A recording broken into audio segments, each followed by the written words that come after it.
കൃഷ്ണ പ്രണാമം എല്ലാവർക്കും. നമുക്ക് ആദ്യം പ്രാർത്ഥനയിലേക്ക് കിടക്കാം.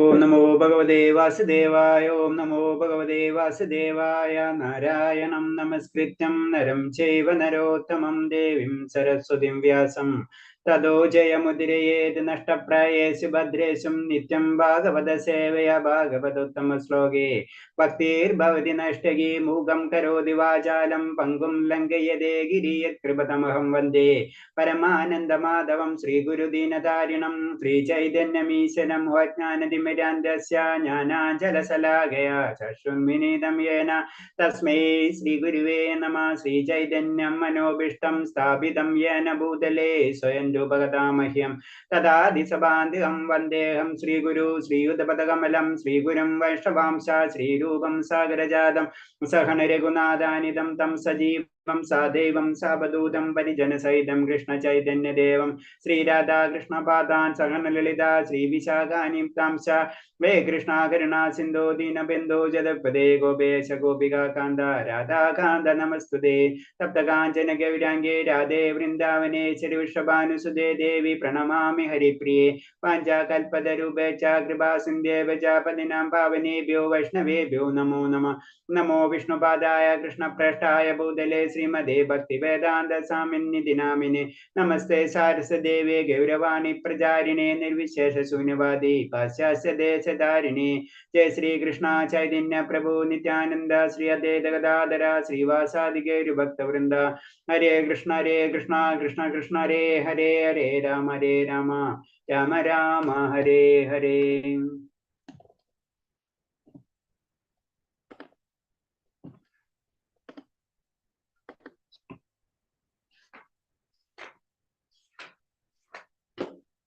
ആറാമത്തെ അധ്യായമല്ലേ മാതാജി? സ്റ്റാർട്ടിങ് എല്ലാവരും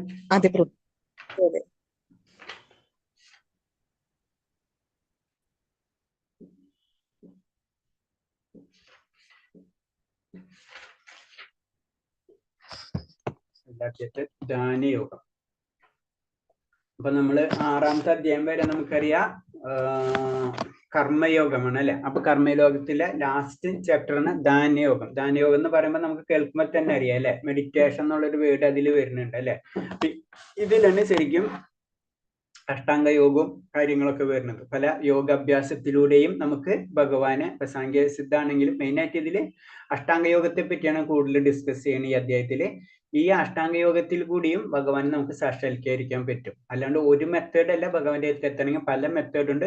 അതിലൊരു മെത്തേഡാണ് മെഡിറ്റേഷൻ അല്ലെങ്കിൽ ധ്യാനയോഗത്തിൽ. ധ്യാനയോഗത്തിൽ കൂടെ നമുക്ക് കടക്കാൻ പറ്റും. പക്ഷെ ധ്യാനയോഗത്തിന്റെ പ്രോബ്ലം നമുക്കറിയാം. കലിയുഗത്തിന്റെ പ്രത്യേകത എന്ന് പറഞ്ഞു കഴിഞ്ഞാൽ നമുക്ക് അത്രയും കോൺസെൻട്രേഷനും കാര്യങ്ങളൊന്നും നമുക്ക് ലഭിക്കില്ല. അപ്പൊ അത് ചെയ്യാൻ വേണ്ടി വളരെ ബുദ്ധിമുട്ടാണ്. അതിൽ നിന്ന് ഔട്ട്പുട്ട് കിട്ടാനും നമുക്ക് വളരെ ബുദ്ധിമുട്ടുള്ള കാര്യമാണ്. അപ്പൊ അതാണ് അതിന്റെ പ്രോബ്ലം. പക്ഷെ അതിന് ഭഗവാൻ അതിന് നിരാകരിക്കുന്നില്ല. ഈ മാർഗം ശരിയല്ല എന്ന് ഒരിക്കലും പറഞ്ഞില്ല. ഈ മാർഗത്തിലൂടെയും നമുക്ക് ആത്മസാക്ഷാത്കാരം അല്ലെങ്കിൽ ഭഗവത് സാക്ഷാത്കാരം നമുക്ക് ലഭിച്ചിരിക്കും. പക്ഷെ അതിന് കുറച്ച് കഠിനമായിട്ടുള്ള കുറെ മെത്തേഡുകളാണ്. അതിന്റെ പരമ്പരയും അതിന്റെ ആചാര്യ രീതികളൊക്കെ വളരെ വ്യത്യസ്തമാണ്. ആ വ്യത്യസ്ത മാർഗത്തിലൂടെ പോയാലും നമുക്ക് എത്തും. അതാണ് ഈ അദ്ദേഹത്തിന്റെ ഒരു രത്ന ചുരുക്കം.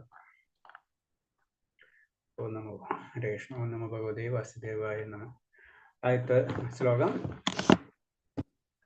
അനാശ്രിത കർമ്മബലം കാര്യം കർമ്മ കരോതി സന്യാസി ച യോഗി ച നിരചക്രിയാം. ശ്രീ ഭഗവാൻ പറഞ്ഞു, കർമ്മത്തിന്റെ ബലത്തിൽ ആസക്തിയില്ലാതെ ധാർമ്മിക ബാധ്യത എന്ന നിലയിൽ കർമ്മം ചെയ്യുന്ന ആളാണ് സന്യാസി. അയാളാണ് യഥാർത്ഥ യോഗ്യം. അല്ലാതെ അഗ്നിഹോത്രം ഉപേക്ഷിച്ചതിന് കടമ നിർവഹിക്കാത്തവനോ അല്ല. ഇതിൽ ആദ്യം പറയുന്ന ശ്ലോകം തന്നെ പറയുന്നത് നമ്മള് എന്താണ് സന്യാസത്തിനെ പറ്റിയുള്ള അപ്പൊ നമ്മൾ ഈ യോഗാഭ്യാസികളൊക്കെ കാണുമ്പോൾ അല്ലെങ്കിൽ യോഗം ഒക്കെ കാണുമ്പോൾ ആ ഒരു സന്യാസി എന്നുള്ള ചിന്താഗതി വരും അല്ലെ. കാരണം എല്ലാവരും അങ്ങനെ ഭഗവാന് വേണ്ടി പരിത്യാഗി എന്നുള്ള ചിന്താഗതി വരുമ്പോ സന്യാസി എന്ന് നമ്മൾ സാധാരണ രീതിയിൽ ചിന്തിക്കും. അപ്പൊ അതൊരു സന്യാസി എന്ന് പറയുമ്പോ അതിന് കുറെ നിയമങ്ങളുണ്ട്. വെറുതെ എല്ലാവരും സന്യാസി എന്ന് നമുക്ക് പറയാൻ പറ്റില്ല. നമ്മൾ 18ാമത്തെ അധ്യായത്തിൽ ഭഗവാൻ സന്യാസത്തിന്റെ പൂർണ്ണതയെ പറ്റി പറഞ്ഞു. അപ്പൊ അത്ര അധ്യായങ്ങൾ കഴിഞ്ഞാൽ അല്ലെങ്കിൽ അത്ര സ്റ്റെപ്പുകൾ കഴിഞ്ഞാലേ മാത്രമേ ആ സന്യാസത്തിന്റെ പൂർണ്ണതയിൽ ലഭിക്കുള്ളൂ. അതിനെ മുന്നേ നമ്മൾ ചെയ്തു കഴിഞ്ഞാൽ അത് സന്യാസത്തിന്റെ പൂർണ്ണതയിൽ എത്തില്ല. അതാണ് ഇതിൽ പറയുന്നത്. അതാണ് ഇന്ദ്രിയങ്ങളെ മനസ്സിനെ നിയന്ത്രിക്കാൻ ഒരു മാർഗമാണ് അഷ്ടാംഗ യോഗ പദ്ധതി. നമ്മൾ അതിലെ മാർഗത്തിൽ കൂടെ നമുക്ക് അഷ്ടാംഗ യോഗത്തിൽ കൂടെ നമുക്ക് ഇന്ദ്രിയങ്ങളെയൊക്കെ മനസ്സിനെ നിയന്ത്രിക്കാൻ കഴിയും. കൃഷ്ണാവബോധത്തോടെ ചെയ്യുന്ന കർമ്മം താരതമ്യേന വിശിഷ്ടവും ഭഗവാൻ ഉത്ബോധിക്കവുമാകുന്നു. കാരണം ഉത്ബോധിപ്പിക്കുന്നു. കാരണം എന്ന് വെച്ച് കഴിഞ്ഞാൽ കൃഷ്ണാവബോധത്തോടെ ചെയ്യുന്ന കർമ്മങ്ങളെല്ലാതും എളുപ്പമാണ്. നമുക്ക് ഭഗവാനെ മാത്രം കേന്ദ്രീകരിച്ചാൽ മതി, വേറെ നമുക്ക് അതിൽ കേന്ദ്രീകരിക്കേണ്ട ആവശ്യമില്ല. അതാണ് പറഞ്ഞത്, അത് ഇത്തിരി എളുപ്പമാണ്, വളരെ സ്പീഡിൽ നമുക്ക് ചെയ്യാൻ പറ്റും, നമുക്ക് ആത്മസാക്ഷാത്കാരം കിട്ടാൻ എളുപ്പമാണ്. കൃഷ്ണാവബോധത്തോടെ ചെയ്യുന്ന കർമ്മമാണ് പൂർണ്ണതയുടെ മാനദണ്ഡം. പൂർണ്ണത നടക്കണമെങ്കിൽ ലാസ്റ്റ് കൃഷ്ണാവബോധത്തിലേക്ക് നമുക്ക് കടക്കണം. സ്വാർത്ഥ താല്പര്യം ഉപേക്ഷിച്ച പരമപുരുഷന്റെ സംതൃപ്തിക്ക് കർമ്മങ്ങൾ അനുഷ്ഠിക്കുന്ന ജീവസത്യാണ് യഥാർത്ഥ സന്യാസിയും യഥാർത്ഥ യോഗിയും. അപ്പൊ യഥാർത്ഥ സന്യാസി അല്ലെങ്കിൽ യഥാർത്ഥ യോഗി എന്ന് പറയുമ്പോൾ നമ്മളെ സ്വാർത്ഥമായിട്ടുള്ള താല്പര്യങ്ങളെ എല്ലാതും ഉപേക്ഷിച്ചതിന് ശേഷം പരംപുരുഷന്റെ സംതൃപ്തിക്ക് മാത്രമായിട്ട് കർമ്മങ്ങൾ അനുഷ്ഠിക്കുന്ന ലെവലിലേക്ക് നമ്മൾ ഉയരും. അതാണ് ലാസ്റ്റ് അദ്ദേഹത്തിൽ അതിനാണ് 18ാം അധ്യായത്തിലേക്ക് എത്തണം നമ്മൾ. അതിനു മുന്നേ നമുക്ക് ഇതൊന്ന് പെട്ടെന്ന് എളുപ്പമല്ല ഇങ്ങനത്തെ കാര്യങ്ങൾ ചെയ്യാൻ. അതിന് പറഞ്ഞത് കർമ്മങ്ങൾ കർമ്മത്തിന്റെ ഫലം ആസക്തി ഇല്ലാതെ ധാർമ്മിക ബാധ എന്ന നിലയിൽ കർമ്മം ചെയ്യുന്ന ആളാണ് സന്യാസി. ആസക്തി കൂടാതെ അയാൾ യഥാർത്ഥ യോഗി. അല്ലാതെ അഗ്നിഹോത്രം ഉപേക്ഷിച്ചതിനോ കർമ്മം നിർവഹിക്കാത്തവനോ അല്ല എന്ന് പറയുമ്പോൾ കുറെ പെട്ടെന്ന് നമ്മളൊരു സുപ്രഭാതത്തിൽ സന്യാസി ആവുന്ന തീരുമാനിച്ചു കഴിഞ്ഞാൽ സന്യാസി ആവില്ല. നമ്മൾ ആ ലെവലിലേക്ക് ഉയരണം. എല്ലാ കർമ്മബലങ്ങളും നമ്മൾ ഉപേക്ഷിച്ച് അല്ലെങ്കിൽ കർമ്മത്തിന്റെ ആസക്തികളും നമ്മൾ എല്ലാതും ഉപേക്ഷിച്ചിരിക്കുന്ന ലെവലിലേക്ക് നമ്മൾ ഉയരണം. എന്നാലേ സന്യാസി ആവുള്ളൂ, അല്ലാതെ സന്യാസി ആവില്ല എന്നാണ് ഇതിൽ പറയുന്നത്. 2ാമത്തെ ശ്ലോകം. യം സന്യാസമതി പ്രാഹോർ യോഗം തം വിദ്യ പാണ്ഡവാനാഹന്യ സന്യാസ സങ്കൽപ്പോ യോഗി ഭവതി കശ്ചന. പരിത്യാഗം എന്ന് പറയുന്ന യോഗം തന്നെയാണ് നീ അറിയണം. യോഗം എന്നാൽ പരംപുരുഷനായി ബന്ധം സ്ഥാപിക്കുക എന്നതാണ്. പാണ്ഡപുത്ര ഇന്ദ്രിയസുഖങ്ങളെ തൃഷ്ണയെ ഉപേക്ഷിക്കാതെ ആർക്കും ഒരിക്കലും യോഗിയാവാനാകില്ല. പരിത്യാഗം എന്ന പറയുന്ന യോഗം തന്നെയാണ്, പരിത്യാഗം പറയുന്നത് യോഗം തന്നെയാണ് നീ അറിയുക. അപ്പൊ എന്താണ് പരിത്യാഗം? സന്യാസം എന്ന് പറയുമ്പോൾ നമ്മളെ സാധാരണ ചിന്താഗതി എന്താണ്? പരിത്യാഗമല്ല നമ്മൾ വരുന്നത്. അപ്പൊ അത് ശരിക്കും യോഗ തന്നെയാണ്, ഭഗവാനായിട്ട് കണക്ട് ചെയ്യാൻ പറ്റും. യോഗം എന്ന പരപുരുഷന് ബന്ധം സ്ഥാപിക്കുക എന്നാണ്. ഇന്ദ്രിയ സുഖങ്ങളെ തൃഷ്ണയോട് ഉപേക്ഷിക്കാതെ ആർക്കും ഒരിക്കലും യോഗി ആവാനും ആവില്ല. അപ്പൊ നമ്മൾ ഇന്ദ്രിയങ്ങളെ ആകർഷണത്തെ നമ്മൾ വേണ്ടാന്ന് വെക്കണം, അല്ലാതെ നമുക്ക് ഒരിക്കലും യോഗി ആവാൻ കഴിയില്ല. അപ്പൊ അവരത് നേരിട്ട് ചെയ്യണം. അപ്പൊ അഷ്ടാംഗ യോഗത്തിൽ അവര് അല്ലാതെ നേരിട്ട് ചെയ്യണം. പക്ഷെ നമ്മള് അത് ഭക്തിയിലൂടെ അതിനെ കൺട്രോൾ ചെയ്യണം, അല്ലെങ്കിൽ ഭക്തര് ഭക്തിയിലൂടെ കൺട്രോൾ ചെയ്യണം. യോഗി അല്ലെങ്കിൽ നമ്മൾ ഉദ്ദേശിക്കുന്ന അഷ്ടാംഗ യോഗികള് അവരെ മാനസികമായിട്ടുള്ള ആ നിയമങ്ങൾ അനുസരിച്ച് അവർ പ്രവർത്തിക്കുമ്പോൾ അവർക്ക് ഇന്ദ്രിയങ്ങൾക്ക് നിയന്ത്രണം വരുന്നു. നമുക്ക് അത് പറ്റാത്ത കാരണം കൊണ്ട്, പ്രത്യേകിച്ച് ഗൃഹസ്ഥർക്ക് അത് പറ്റാത്ത കാരണം കൊണ്ട് നമ്മൾ ഭക്തി യോഗത്തിലൂടെ അത് കണ്ടെത്തും. അതാണ് നമ്മൾ മനസ്സിലാക്കേണ്ടത്. അപ്പൊ യോഗം എന്ന് പറഞ്ഞു കഴിഞ്ഞാൽ പരംപുരുഷനായിട്ടുള്ള ബന്ധം സ്ഥാപിക്കാതാണ്. നമ്മൾ എല്ലാത്തിലും കാണാല്ലേ, ധ്യാന യോഗ, അഷ്ടാംഗ യോഗ, ഒക്കെ യോഗമാണ് കാണാം. എല്ലാത്തിന്റെ അൾട്ടിമേറ്റ് ഭഗവാനായിട്ടുള്ള ബന്ധം സ്ഥാപിക്കുക മാത്രമാണ്. ജീവാത്മാവ് എന്ന നിലയിൽ തന്റെ മൂലസ്വരൂപം എന്നറിയും അതിനനുസരിച്ച് പ്രവർത്തിക്കുകയും ചെയ്യുന്നതാണ് സന്യാസ യോഗം. സന്യാസ യോഗം എന്ന് പറയുമ്പോൾ അതാണ് അൾട്ടിമേറ്റ്. സന്യാസ യോഗം എന്നുമ്പോൾ ഞാൻ എന്താണെന്ന് മനസ്സിലാക്കുക, എന്റെ മൂലസ്വരൂപം അറിയാം, അതിനനുസരിച്ച് ഞാൻ പ്രവർത്തിക്കുക. അപ്പൊ എന്റെ മൂലസ്വരൂപം ഞാൻ അറിയുമ്പോൾ ഞാൻ ജീവാത്മാവാണെന്നും ആ ജീവാത്മാവിന്റെ ഏറ്റവും ഇമ്പോർട്ടൻസ് പരമാത്മാവായിട്ട് കണക്ട് ചെയ്യാനുള്ളതെന്നും അല്ലെങ്കിൽ പരമമായ ആനന്ദമാണെന്ന് മനസ്സിലാക്കി അതിനനുസരിച്ച് പ്രവർത്തിക്കുമ്പോൾ നമ്മൾ സന്യാസ യോഗത്തിലേക്ക് കിടക്കും. കൃഷ്ണബോധമുള്ള ഒരാൾക്ക് കൃഷ്ണനായിക്കൊണ്ട് തന്നെ പ്രവർത്തനങ്ങൾ ഇല്ലാതെ മറ്റൊന്നിലും തന്റെ ഇന്ദ്രിയങ്ങൾ വ്യാപരിക്കാൻ സന്ദർഭം ഉണ്ടാവില്ല. അപ്പൊ ഒരു ഭക്തൻ അല്ലെങ്കിൽ കൃഷ്ണബോധമുള്ള ഒരു വ്യക്തി ഉണ്ടെങ്കിൽ ആ വ്യക്തിക്ക് മറ്റൊരു പ്രവർത്തനങ്ങളിലും വ്യാപരിക്കാനുള്ള സന്ദർഭം ഉണ്ടാവില്ല. കാരണം ആ വ്യക്തി ഏത് സമയവും തന്റെ ഇന്ദ്രിയങ്ങളെ ഭഗവാന് കൊടുത്തിരിക്കുകയാണ്. കണ്ണുകൊണ്ട് ഭഗവാനെ കാണാനും, അങ്ങനെ കീർത്തനം നാവുകൊണ്ട് പ്രാർത്ഥനകൾ ചെല്ലാനും, അതുപോലെ തന്നെ പ്രസാദം ഭുജിക്കാനും, അങ്ങനത്തെ രീതിയിലായിരിക്കും എല്ലാ ഇന്ദ്രിയങ്ങളെ ഭഗവാനെ ഏൽപ്പിച്ചിരിക്കും. അപ്പൊ മറ്റുള്ള കാര്യങ്ങൾക്ക് ഇന്ദ്രിയങ്ങൾക്കുള്ള സ്ഥാനം അവിടെ ഉണ്ടാവില്ല, അതിനുള്ള സന്ദർഭം ഉണ്ടാവില്ല. കൃഷ്ണബോധമുള്ള ഒരാൾ ഒരേ സമയം തന്നെ സന്യാസിയും യോഗിയുമാണ്. അതിന് രണ്ടുമാണെന്ന് പറഞ്ഞത്. അപ്പൊ സന്യാസിയും യോഗി എന്ന് പറയുമ്പോൾ സാധാരണ രീതിയിൽ നമ്മൾ പറയുന്നത് പരിത്യാഗമാണ്, അല്ല ഒന്നും വേണ്ടാന്ന് വെക്കാണ്, അതായത് വിരക്തിയിലേക്കാണ് പോണത്.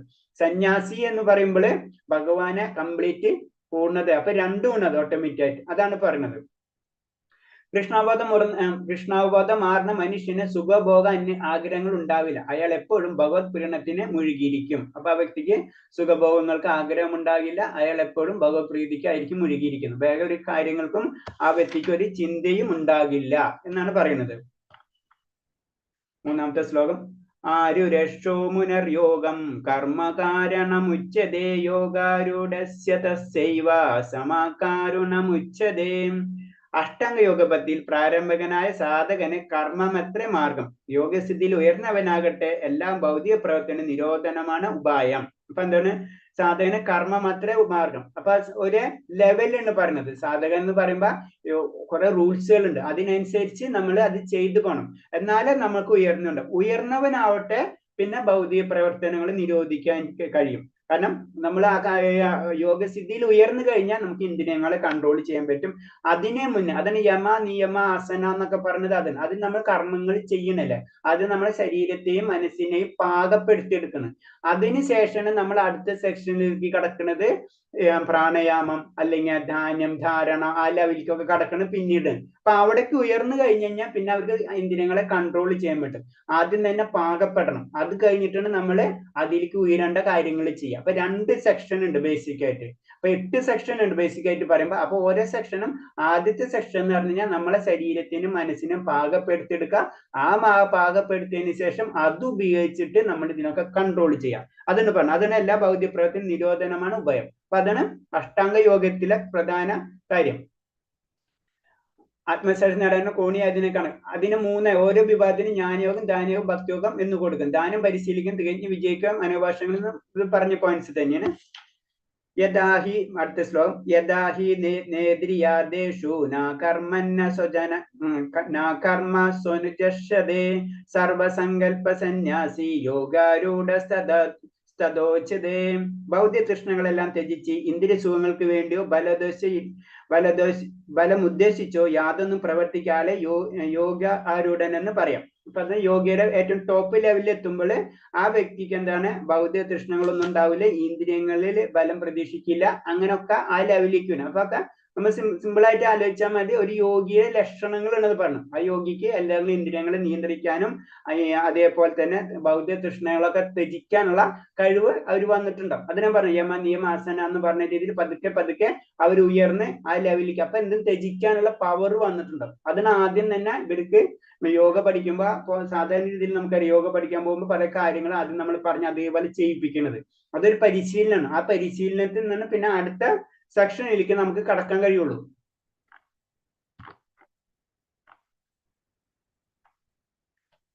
ഭൗതിക തൃഷ്ണകളെല്ലാം ത്യജിച്ച് ഇന്ദ്രിയ സുഖങ്ങൾക്ക് വേണ്ടിയുള്ള ബലം ഉദ്ദേശിച്ച് യാതൊന്നും പ്രവർത്തിക്കുന്ന ആളെ യോഗരൂഢൻ എന്ന് പറയാം. അതാണ് പറയുന്നത്. കൃഷ്ണബോധത്തിൽ ഒരാൾ ഏത് കർമ്മം കൃഷ്ണഭീതിക്കാണ് ചെയ്യുന്നത് അങ്ങനെ ഇന്ദ്രിയ അഭിലാഷത്തിൽ നിന്ന് തികച്ചും ഒഴിഞ്ഞു നിൽക്കാൻ സാധിക്കും. മറ്റൊരാൾ നിയന്ത്രിക്കുകയാണ്. അഷ്ടാംഗ യോഗത്തിൽ എന്താണ്? ഇന്ദ്രിയങ്ങളെ പിൻവലിക്കുകയാണ്. അപ്പൊ ഇന്ദ്രിയങ്ങളെ നിയന്ത്രിക്കുക. പക്ഷെ ഇവിടെ ചെയ്യണമെന്ന് വെച്ച് കഴിഞ്ഞാൽ എന്താ? ഭഗവാന്റെ പ്രീതിക്ക് വേണ്ടി ഇന്ദ്രിയങ്ങളെ ഉപയോഗിക്കുകയാണ്. അതാണ് ഭക്തനും യോഗി അഭ്യാസിയും തമ്മിലുള്ള ആ വ്യത്യാസം. അതാണ് ഈ ശ്ലോകത്തിൽ പറയുന്നത്. ഉദരേതാത്മനാത്മാനം നാത്മനമവാസദ്ദയേത് ആത്മൈവ ആത്മൈവരിപുരാത്മന. മനുഷ്യൻ മനസ്സിന്റെ സഹായത്തോടെ സ്വയം ഉദ്ധരിക്കണം. അധപതിക്കരുത്. ബന്ധനായ ആത്മാവിനെ തന്റെ മനസ്സെത്ര ബന്ധു അത് തന്നെയാണ് ശത്രുവും. അപ്പൊ ആത്മാവിനെ കാരണം വെച്ചാൽ നമ്മള് ഇതൊക്കെ സംസാരിക്കണം കൂടുതലും അഷ്ടാംഗ യോഗ അല്ലെങ്കിൽ ധ്യാനയോഗത്തിനെ പറ്റിയാണ് പറയുന്നത്. അപ്പൊ അവിടെ ചെയ്യുമ്പോൾ എന്താണ്? നമ്മൾ നമ്മുടെ മനസ്സുകൊണ്ട് തന്നെ മനുഷ്യ മനസ്സിന്റെ സഹായത്തോട് തന്നെ ഉദ്ധരിക്കണം. അതപ്പെതിക്കരുത്. ബന്ധനായ ആത്മാവിനെ തന്റെ മനസ്സത്തെ ബന്ധു അത് തന്നെയാണ് ശത്രു. ഇപ്പൊ നമ്മളെന്താ നമുക്കറിയാം ഭൗതിക ലോകമാണ്.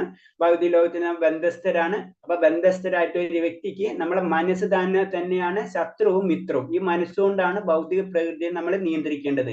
അപ്പൊ ഭൗതിക പ്രകൃതിനെ നിയന്ത്രിച്ചിട്ടില്ലെങ്കിൽ മനസ്സ് നമ്മളെ ശത്രുവായി മാറും. ഭൗതിക പ്രകൃതി നിയന്ത്രിച്ചു കഴിഞ്ഞാൽ മനസ്സ് നമ്മുടെ മിത്രമായി മാറും. അതാണ് ഇതില് പറയണത്. ആത്മാവിനും ബന്ധന ആത്മാവിനെ അജ്ഞാനത്തിന് ചെളിക്കൊണ്ടിരുന്ന് കയറ്റുന്നുകുന്ന പരിശീലനം മനസ്സിന് നൽകണം. അപ്പൊ അജ്ഞാനമാണ് ഭൗതിക പ്രകൃതി എന്ന് പറഞ്ഞാൽ അജ്ഞാനമാണ് അല്ലെ. കാരണം അതിൽ നിന്ന് നമുക്ക് ഒരിക്കലും ഒരു ഗുണം ലഭിക്കാൻ പോണില്ല. അപ്പൊ അതിൽ നിന്ന് നമ്മളെ രക്ഷിക്കാൻ മനസ്സിനെ കൊണ്ടേ സാധിക്കുള്ളൂ. അപ്പൊ മനസ്സിനെ നമ്മൾ അതിനെ ട്രെയിൻ ചെയ്തെടുക്കണം. അതാണ് യോഗാഭ്യാസത്തിൽ ആ ട്രെയിൻ ചെയ്തെടുക്കുന്ന രീതിയാണ് അവർ ചെയ്യുന്നത്. വിഷയങ്ങൾ എത്രമാത്രം ആകർഷണമാവണം അത്രമാത്രം ഒരാൾ ഭൗതിക അസ്തിത്വത്തിന് കുടുങ്ങിപ്പോകും. കൃഷ്ണാവബോധത്തിൽ അതായത് നമുക്കറിയാം നമ്മൾ അതില് ഭൗതികത്തില് എത്ര പോകുന്നോറോ അതിന് കാട്ടുതീ പോലെ എന്നാണ് പറഞ്ഞത്. ഭൗതിക അഭിലാഷങ്ങൾ കാട്ടുതീ പോലെയാണ്, അത് പടർന്നുകൊണ്ടേയിരിക്കും. അപ്പൊ അത് നമ്മൾ കൺട്രോൾ ചെയ്യാനുള്ള ശക്തി അത് ഉപയോഗിച്ച് നമ്മൾ കൺട്രോൾ ചെയ്യണം. അതാണ് ഇതിൽ പറയുന്നത്. നെക്സ്റ്റ് ആറാമത്തെ ബന്ധുരാത്മാത്മന്ന സത്യസ്യ യേനാത്മൈവാത്മനാജിത ആത്മന്നസ്തു ശത്രുത്വോ വർത്തതേതാത്മൈവ ശത്രുവത്. മനസ്സിനെ ജയിച്ചവന് മനസ്സ് തന്നെയാണ് ഉറ്റ സുഹൃത്ത്, അത് കഴിയാത്തവനായിട്ട് മനസ്സ് ശത്രുവായിരിക്കും. അപ്പൊ നമ്മൾ ചെയ്യേണ്ടത് മനസ്സിനെ ജയിക്കാൻ വേണ്ടി എപ്പോഴും കാര്യങ്ങൾ ചെയ്തുകൊണ്ടിരിക്കണം. അതായത് ഇൻഡയറക്റ്റ് ആയിട്ട് പറഞ്ഞു കഴിഞ്ഞാൽ അയോഗാഭ്യാസം അല്ലെങ്കിൽ നിയമധാരണം അതൊക്കെ നമ്മൾ ചെയ്ത് പതുക്കെ പതുക്കെ നമ്മൾ മനസ്സിനെ കൺട്രോൾ കൊണ്ടുവന്നു കഴിഞ്ഞാൽ മനസ്സ് നമ്മുടെ ഉത്തമ സുഹൃത്താവും. എല്ലാം നമ്മൾ അത് ചെയ്തിട്ടില്ലെങ്കിൽ തീർച്ചയായിട്ടും നമ്മുടെ മനസ്സ് പരമ ശത്രുവായി മാറും. അതിന് പറഞ്ഞത് അതെന്നാ ആദ്യത്തെ മനുഷ്യധർമ്മം നിറവേറ്റുന്ന ഒരു ആത്മസുഹൃത്തിനേക്കാൾ മനസ്സിനെ നിയന്ത്രിക്കലാണ് അഷ്ടാംഗ യോഗചര്യയുടെ ഉദ്ദേശം. അപ്പൊ എന്താണ് അത് അഷ്ടാംഗ യോഗ എന്ന് പറഞ്ഞത്? നമ്മള് മനസ്സിനെ നിയന്ത്രിച്ച് അതിനൊരു സുഹൃത്താക്കി മാറ്റലാണ് ശരിക്കും അഷ്ടാംഗ യോഗയിൽ ചെയ്യുന്നത്. മനോനിയന്ത്രണമില്ലാത്ത യോഗാഭ്യാസം ബാഹ്യമായ പ്രകടനത്തിന് മാത്രമായ സ്വയം സമയം പാഴാക്കലല്ലാതെ മറ്റൊന്നുമില്ല. അപ്പൊ എന്താണ് യോഗാഭ്യാസം എന്ന് പറഞ്ഞ മനസ്സിനെ നിയന്ത്രിക്കലാണ്. മനസ്സിനെ നിയന്ത്രിക്കാതെ നമ്മൾ ചെയ്ത് കഴിഞ്ഞാൽ അതിനെ ഒരു കാര്യമില്ല എന്നുള്ളത്, സമയം പാഴാക്കലല്ലാതെ മറ്റൊന്നുമില്ല. അപ്പൊ അതിന് നമുക്കറിയാം യോഗ ക്ലാസ്സുകളൊക്കെ പോയി കഴിഞ്ഞാൽ അൾട്ടിമേറ്റ് ബേസിക് ആയിട്ട് കുറച്ച് കാര്യങ്ങൾ പറയുമ്പോ നമുക്കറിയാം ആസനങ്ങളിൽ നിന്ന് കുറച്ച് ശാരീരികമായിട്ട് എന്തെങ്കിലും ലഭിക്കുന്നല്ലാതെ വേറൊന്നും നമുക്ക് അതിൽ ലഭിക്കാൻ പറ്റില്ല. കാരണം അത്ര ടഫാണ് അത് നമ്മൾ ആ പോയിന്റിലേക്ക് പോകാൻ. അപ്പൊ സാധാരണ രീതിയിൽ മനോനിയന്ത്രണം നടക്കില്ല. അത് കലികാലത്തിന്റെ പ്രത്യേകത. നമുക്ക് മനോനിയന്ത്രണം നമുക്ക് ലഭിക്കില്ല. പിന്നെ പോകാൻ കഴിയുമോ എന്ന് വെച്ചാൽ പോകാൻ കഴിയും. അതിന് ഭഗവാനായ യോഗ സിദ്ധാന്തത്തെ ഒരിക്കലും എതിർക്കുന്ന അതിലേയും പോകാൻ കഴിയും. പക്ഷെ അത് ഈസി അല്ല. ഹൃദയസ്ഥനായ പരമാത്മയെ കണ്ടെത്താനും അവിടുത്തെ ആജ്ഞാനുസൃതം പ്രവർത്തിക്കാനും കളമൊരുക്കലത്രേ ശരിയായ യോഗാനുഷ്ഠാനം. അപ്പൊ യോഗാനുഷ്ഠാനം എന്ന് പറഞ്ഞത് ശരിക്കും എന്താ? നമ്മൾ ഉള്ളിലുള്ള പരമാത്മാവ് അല്ലെങ്കിൽ ആത്മാവിന് ആത്മാവിന്റെ കാര്യങ്ങൾ മനസ്സിലാക്കി അല്ലെങ്കിൽ പരമാത്മാവിന്റെ കണ്ടെത്താനും അവിടുത്തെ ആജ്ഞ അനുസരിച്ച് പ്രവർത്തിക്കാനുള്ള കളമൊരുക്കലാണെന്ന് പറയുന്നത്. കളമൊരുക്കൽ എന്ന് പറയുന്നത് നമ്മൾ കാണുമ്പോൾ പരമാത്മാവിന്റെ ആജ്ഞ എന്താണ്, പരമാത്മാവ് എന്തെന്ന് മനസ്സിലാക്കും, അതിനനുസരിച്ച് നമ്മൾ പ്രവർത്തിക്കാൻ തുടങ്ങും. എന്നാലേ നമുക്ക് ആനന്ദത്തിലേക്ക് നമുക്ക് എത്താൻ കഴിയുള്ളൂ. അപ്പൊ യോഗയുടെ അഷ്ടാംഗ യോഗത്തിന്റെ ആ സമാധി പൊസിഷൻ എന്ന് പറയുമ്പോൾ ആ പൊസിഷനിലേക്ക് നമ്മൾ എത്തണം. പക്ഷെ അത് എത്തില്ല എന്ന് വെച്ച് കഴിഞ്ഞാൽ നമ്മൾ ഇത്രയും ചെയ്തൊക്കെ വെള്ളത്തിലാവും. കാരണം അത് വേറൊരു പ്രാക്ടീസ് പോലെയാണ് നമ്മൾ ഇതെല്ലാം ചെയ്തുകൊണ്ടുപോകണം. അപ്പൊ പ്രാക്ടീസ് ചെയ്ത് അവിടെ എത്തിയിട്ടില്ലെങ്കിൽ അത് മുഴുവനും ബുദ്ധിമുട്ടായി വരും. അപ്പൊ അതെന്ന് പറഞ്ഞത് അതിന്റെ അനുസരിച്ച് വിജയിക്കാനുള്ള സാധ്യത അഷ്ടാംഗ യോഗികൾക്ക് അത് ഭക്തി യോഗത്തിലേക്ക് കയറാനുള്ള വളരെ ബുദ്ധിമുട്ടാണ്. പക്ഷെ നടക്കാം, നമുക്ക് അത്രയും ട്രൈ ചെയ്ത് കഴിഞ്ഞാൽ നടക്കാവുന്ന കാര്യമുള്ളത്.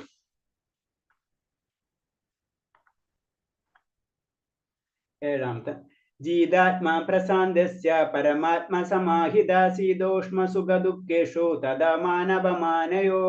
മനസ്സിനെ കീഴടക്കിയവൻ ശാന്തി നേടുകയാൽ പരമാത്മാവിനെ പ്രാപിച്ചു കഴിഞ്ഞു. അങ്ങനെയുള്ള ആൾക്ക് തണുപ്പ്, ചൂട്, സുഖം, ദുഃഖം, മാനം, അപമാനവും ഒന്നും തന്നെ, അതും ഒന്നും തന്നെ. ഇത് പറയണത് ഇത്രയുള്ളൂ. കാരണം മനസ്സിനെ കീഴടക്കി കഴിഞ്ഞാൽ നമുക്ക് ഏത് മാർഗത്തിലും കൂടെ സ്വീകരിക്കാം.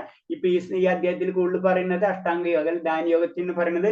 അപ്പൊ ധ്യാനയോഗത്തിലൂടെ മനസ്സിനെ കീഴടക്കി കഴിഞ്ഞാൽ പിന്നെ നമ്മൾ അൾട്ടിമേറ്റ് ആ പോയിന്റിൽ എത്തിക്കഴിഞ്ഞു. അവിടെ എത്തുമ്പോഴോ നമ്മൾ ആത്മാവെന്ന് മനസ്സിലാക്കി കഴിഞ്ഞാൽ അപ്പൊ ആത്മാവിനെ ശരീരമായിട്ട് ബന്ധപ്പെട്ടിട്ടുള്ള മാന, അപമാന, ചൂട്, സുഖം ഇതൊന്നും ബാധിക്കുകയില്ല. അതാണ് ഇതിൽ പറയുന്നത്.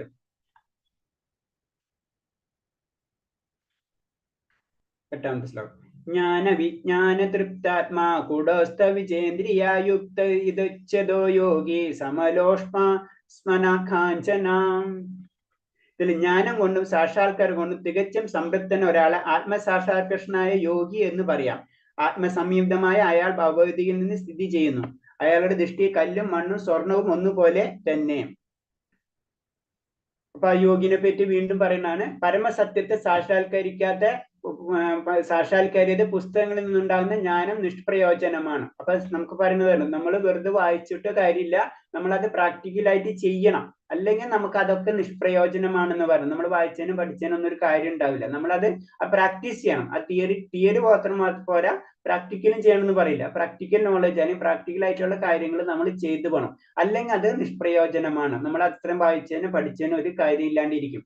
കൃഷ്ണബോധത്തിന്റെ ശാസ്ത്രമാണ് ഭഗവത്. കൃഷ്ണാവബോധമാണ്. ഭഗവാൻ പറയുന്ന കാര്യങ്ങളാണല്ലോ. ഭഗവാൻ പറയുന്നത് എന്താണ്? നമ്മൾ ആത്മീയതയിലേക്ക് അല്ലെങ്കിൽ ഭഗവാന്റെ ലോകത്തിലേക്ക് മടങ്ങി വരാനാണ്. അത് ആ ശാസ്ത്രം, അതെങ്ങനെയാണ് മടങ്ങി വരേണ്ടതെന്നാണ് ഭഗവതിയിൽ നമുക്ക് പറഞ്ഞു തരുന്നത്. അതേ രീതിയിൽ നമ്മൾ ചെയ്തു കഴിഞ്ഞാൽ തീർച്ചയായിട്ടും നമ്മൾ അവിടേക്ക് എത്തും.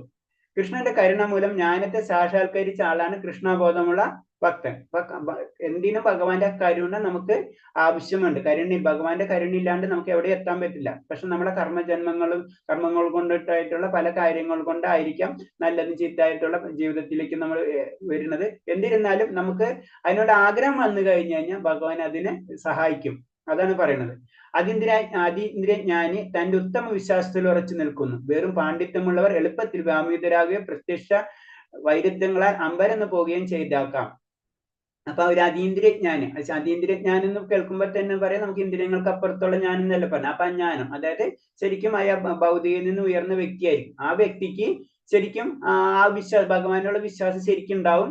അല്ലാത്തവർ എന്ന് വെച്ച് കഴിഞ്ഞാല് അവര് പല കാര്യങ്ങളിൽ ചെന്ന് പല കാര്യങ്ങളിൽ ഇടപെട്ട് അത് ഭഗവാനെ തന്നെ മറന്നുപോകും. അതാണ് പറയുന്നത്. കൃഷ്ണൻ സ്വയം സമർപ്പിതനാകിയാൽ തികച്ച നിയന്ത്രിത മനസ്കനാണ്. ഭൗതിക പാണ്ഡിത്യം കൊണ്ട് അയാൾക്ക് യാതൊരു ആവശ്യമില്ലാത്തതിനാൽ ഇന്ദ്രിയത്തിന് അതീതനുമാണ്.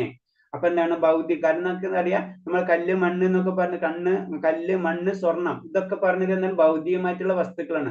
അപ്പൊ അവർക്ക് എന്ന് വെച്ചാൽ കല്ലായാലും മണ്ണായാലും സ്വർണ്ണമായാലും അവർക്കല്ലാതെ ഒരേപോലെയാണ്. അതായത് അവർക്കറിയാം അത് ഭൗതികമായിട്ടുള്ള വസ്തുക്കളാണ്, അതുകൊണ്ട് ഒരിക്കലും സുഖം കിട്ടില്ല എന്ന്. ഇപ്പൊ നമ്മൾ വലിയ വലിയ യോഗികൾക്ക് ഇരുത്തി ചെന്നിട്ട് സ്വർണം കൊണ്ടു ചെന്ന് കഴിഞ്ഞാൽ അവർക്ക് ഒരു ഫീലിംഗ് ചെയ്യില്ല.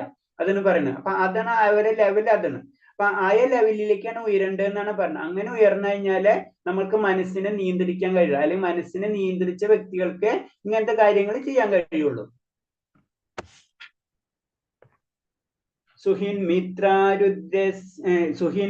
സുഹിൻ മിത്രാരുദ്രാസീന മധ്യസ്ഥേഷു ബന്ധുഷു സാധുഷു സമബുദ്ധിർവിശിഷ്യതേ. സ്വന്തം സുഹൃത്തുക്കൾ, ഗുണകാംക്ഷികൾ, ശത്രുക്കൾ, ഉദാസീനന്മാർ, ഈർഷ്യാലുകൾ, ബന്ധുക്കൾ, സജ്ജനങ്ങൾ, പാപികൾ എന്നിവരെല്ലാം സമഭാവനയോടെ വീക്ഷിക്കുന്നവർ അല്പം കൂടി പുരോഗതി നേടിയവനാണ്.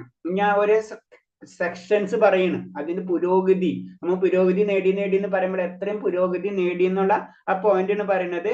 കാരണം എന്ന് വെച്ച് കഴിഞ്ഞാൽ ഈ സജ്ജനങ്ങൾ, പാപികൾ, ഈർഷ്യാലുകൾ, ബന്ധുക്കൾ, ശത്രുക്കൾ, ഉദാസീനം ഇവരെല്ലാവരെയും സമഭാവനയോടെ വീക്ഷിക്കുന്നവർ അല്പം കൂടി പുരോഗതി നേടിയവരാണ്. അപ്പൊ കുറച്ചും കൂടെ സ്റ്റെപ്പ് ഉയർന്നു. നമുക്ക് മറ്റുള്ളവരെ കാണുമ്പോൾ ദേഷ്യം, വിഷമം അതൊക്കെ അധികം ഉണ്ടാവില്ല. അങ്ങനെ വരുമ്പോൾ അതിന്റെ അർത്ഥം എന്ന് വെച്ച് കഴിഞ്ഞാൽ നമ്മൾ ഉയർന്നു, പതുക്കെ നമുക്ക് ആത്മീയതയിലേക്കുള്ള വളർച്ച ലഭിക്കും. കാരണം നമുക്ക് മനസ്സിലാവും അവരും ആത്മാക്കളാണ്, നമ്മളും ആത്മാവാണ്, അവരും ആത്മാക്കളാണ്. അപ്പൊ നമ്മളെല്ലാവരും കണക്ഷനുള്ളതാണ്. ആ ലെവലിലേക്ക് അതിൽ ആത്മീയ ഞാൻ അവർക്ക് ലഭിക്കുന്നതോടുകൂടി അവർക്ക് അത് അവരെ കാണുമ്പോൾ, ഒരു വ്യക്തിനെ കാണുമ്പോൾ അവരോട് ഈർഷ്യ അതൊന്നും ഉണ്ടാവില്ല. അത് കുറഞ്ഞുകൊണ്ടിരിക്കും. അത് ഭഗവാന്റെ തന്നെ ചൈതന്യമാണല്ലോ എന്നുള്ള മനസ്സിലേക്ക് വരുമ്പോൾ അത് പതുക്കെ കുറയും. അത്ര ഉള്ളത്. 10ാമത്തെ ശ്ലോകം.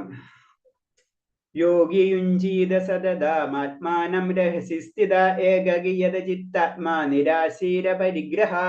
ഒരു അതീന്ദ്രജ്ഞാനി എപ്പോഴും തന്റെ ശരീരം, മനസ്സ്, ആത്മാവ് എന്നിവ പരംപുരുഷന് ബന്ധത്തിൽ ഏർപ്പെടണം. വിജന സ്ഥലത്ത് ഒറ്റയ്ക്ക് താമസിക്കാനും മനസ്സിനെ ശ്രദ്ധയോടെ നിയന്ത്രിക്കുകയും വേണം. അയാൾക്ക് യാതൊന്നിലും ആശയമോ മമതയോ തോന്നരുത്. ഒരു യോഗിക്ക് വേണ്ടിയുള്ള, ഒരു യോഗി ആവണം അല്ലെങ്കിൽ അഷ്ടാംഗയോഗം പഠിക്കണം, ഇങ്ങനത്തെ ഒക്കെ ആൾക്കാർക്ക് വേണ്ടിയിട്ടുള്ള ഉപദേശങ്ങൾ എന്ന് പറയുന്നത് തന്റെ ശരീരം, മനസ്സ്, ആത്മാവിനെ പരമപുരുഷൻ ബന്ധത്തിൽ ഏർപ്പെടുത്തണം. എപ്പോഴും നമ്മൾ ആ കണക്ഷൻ ഉണ്ടാക്കിക്കൊണ്ടിരിക്കണം. പിന്നെ വിജന സ്ഥലത്ത് ഒറ്റയ്ക്ക് താമസിക്കണം, മനസ്സിന് ഇതൊക്കെ നമ്മൾ ചെയ്യണം. എന്നാലേ യോഗി അഭ്യാസം അല്ലെങ്കിൽ അഷ്ടാംഗ യോഗം, ധ്യാനയോഗം ഇതൊക്കെ നമുക്ക് കൂടുതൽ പരിപൂർണതയിലേക്ക് നമുക്ക് കടക്കാൻ പറ്റുള്ളൂ എന്നാ പറയുന്നത്. ഒരു അതീന്ദ്രൻ ഞാൻ എപ്പോഴും തന്റെ ശരീരം, മനസ്സ്, ആത്മാവ് എന്നീ പരമപുരുഷനെ ബന്ധപ്പെടുത്താൻ ഏർപ്പെടുന്നത്. അതാണ് സമാധി പൊസിഷനിലേക്കാണ് നമ്മുടെ ലക്ഷ്യം. അതിലേക്ക് നമ്മൾ കൊണ്ടുപോകണം. അതിന് കുറെ കാര്യങ്ങൾ നമ്മൾ ചെയ്യണം. കൃഷ്ണബോധം എന്നാൽ എപ്പോഴും അതീന്ദ്ര പ്രേമഭാവത്തോട് ഭഗവത് സേവനം അനുഷ്ഠിക്കുക എന്നാണ് അർത്ഥം. അപ്പൊ കൃഷ്ണാവബോധം എന്ന് പറഞ്ഞാൽ നമുക്കറിയാം ഭഗവത് പ്രേമം, അത് സ്നേഹം മാത്രമാണ്. അത് മാത്രമാണ് ഒരു ഭക്തനെ സംബന്ധിച്ചുണ്ടാവുക. പക്ഷെ യോഗികളെ സംബന്ധിച്ച് അഷ്ടാംഗയോഗം ചെയ്യുന്നത് പല നിയമങ്ങളിലൂടെ കടന്ന് ലാസ്റ്റ് സമാധി പൊസിഷനിൽ എത്തുമ്പോഴാണ് ആ ഭക്തിയോഗ അവർക്ക് സ്റ്റാർട്ട് ആവുക.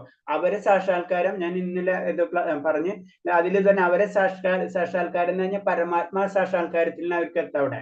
അവിടെ നിന്നാണ് പിന്നെ അവര് ഭക്തിയോഗത്തിലേക്ക് കടക്കേണ്ടത്. അപ്പൊ അവര് അതിൽ ചിലപ്പോൾ അവര് സാറ്റിസ്ഫാക്ഷൻ ആവും പരമാത്മാ സാക്ഷാത്കാരത്തിൽ. അതാണ് യോഗി. അഷ്ടാംഗ യോഗത്തിൽ വരുന്നത് പരമാത്മാ സാക്ഷാത്കാരം. 3 തരം സാക്ഷാത്കാരങ്ങൾ പറഞ്ഞല്ലോ നമ്മള്. ബ്രഹ്മസാക്ഷാത്കാരം, പരമാത്മാ സാക്ഷാത്കാരം, ഭഗവാൻ സാക്ഷാത്കാരം. അതിൽ ജ്ഞാനികൾ വരുന്നത് ശരിക്കും ഭഗവാൻ ബ്രഹ്മ സാക്ഷാത്കാരത്തിലാണ്. യോഗികൾ വരുന്നത് ശരിക്കും പരമാത്മാ സാക്ഷാത്കാരത്തിലാണ്. ലാസ്റ്റ്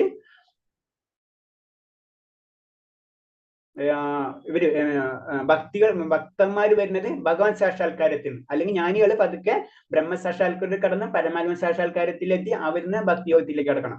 അതേപോലെ തന്നെ യോഗികള് പരമാത്മ സാക്ഷാത്കാരിൽ നിന്ന് ഭക്തിയോഗത്തിലേക്ക് അവർ കടക്കേണ്ടി വരും. അല്ലെങ്കിൽ അവർ വീണ്ടും വീണ്ടും പല കാര്യങ്ങളും അങ്ങോട്ടും ഇങ്ങോട്ടും ജീവിത ചക്രങ്ങൾ ഇങ്ങനെ കറങ്ങിക്കൊണ്ടേയിരിക്കും.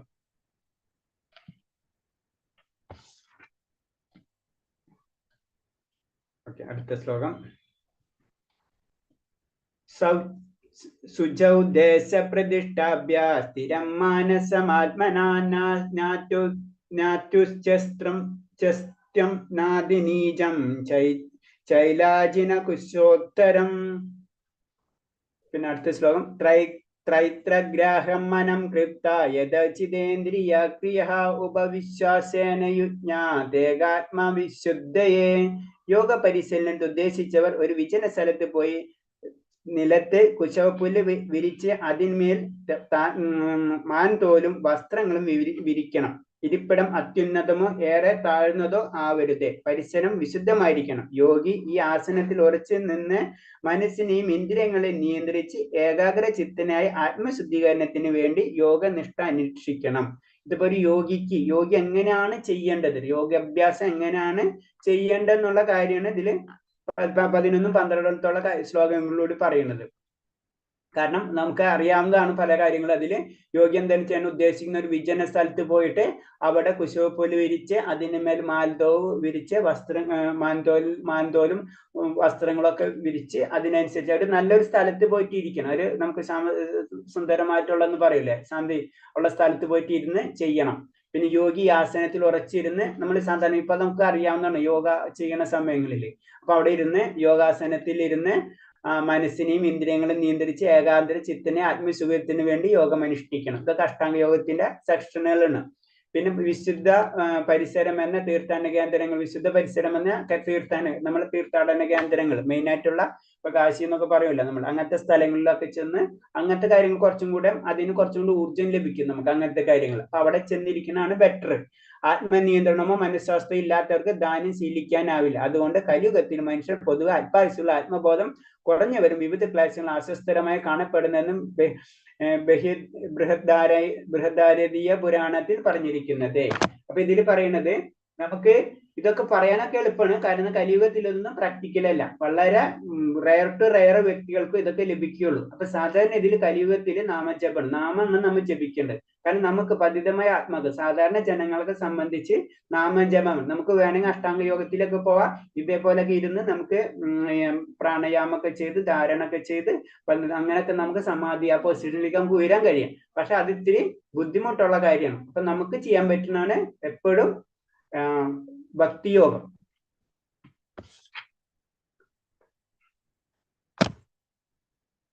അടുത്ത ശ്ലോകം. സമം കായ ശിരോഗ്രീവം ധാരയന്ന ചലാം സ്ഥിരം സംപ്രേഷനാസികാഗ്രാം സ്വം ദിശ്ചേനവകലോകയാൻ പ്രശാന്താത്മവിഗതർബ്രഹ്മചാരിതവൃതേ സ്ഥിതം മനം സംയമമച്ചിത്തോ യുക്ത ആസിതമത്പര. തന്റെ ശരീരം കഴുത്തും ഋജുരേഖയിൽ നിവർത്തിക്കൊണ്ട് യോഗി നാസാഗ്രത്തിൽ ദൃഷ്ടിയൂന്നണം. സ്വസ്ഥവും നിയന്ത്രവുമായ മനസ്സോടെ നിർഭയനായി ബ്രഹ്മചര്യനിഷ്ഠനായി സ്വഹൃദയസ്ഥനായ എന്ന ജീവിതത്തിന്റെ അത്യന്ത ലക്ഷ്യമെന്ന് ഗ്രഹിച്ച് ധ്യാനിക്കണം. ഇതാ ഈ രീതിയാ പറയുന്നത്. നമ്മൾ എങ്ങനെയാണ് മെഡിറ്റേഷൻ ചെയ്യേണ്ടതെന്ന് പറയുന്ന ഒരു ലൈനാണ്. കാരണം നേരെ ഇരുന്ന് ഋജുരേഖയിൽ ഇരുന്ന് നമ്മളെ ഇവിടെ കോൺസെൻട്രേഷൻ ചെയ്ത് നാസാഗ്രഹത്തിൽ കോൺസെൻട്രേഷൻ ചെയ്ത് പിന്നെ അങ്ങനെ സ്വഹൃദയത്തിലേക്ക് ഊന്നി, അതായത് ആത്മസാക്ഷാത്കാരത്തിലേക്ക് അതിൽ ആത്മാവിലേക്ക് നമ്മൾ ഊന്നി പ്രാർത്ഥിക്കണം. അത് തന്നെയാണ് പറയുന്നത്. അങ്ങനെ ഗ്രഹിച്ച് ധ്യാനിക്കണം എന്നാണ് പറയുന്നത്. അതായത് ഒരു എങ്ങനെയാണ് അഷ്ടാംഗ യോഗം ചെയ്യേണ്ട ഒരു രീതിയാണ് ഇതിൽ പറയുന്നത്. അല്ലാണ്ട് വേറെ ഒന്നും അതിലൊന്നില്ല.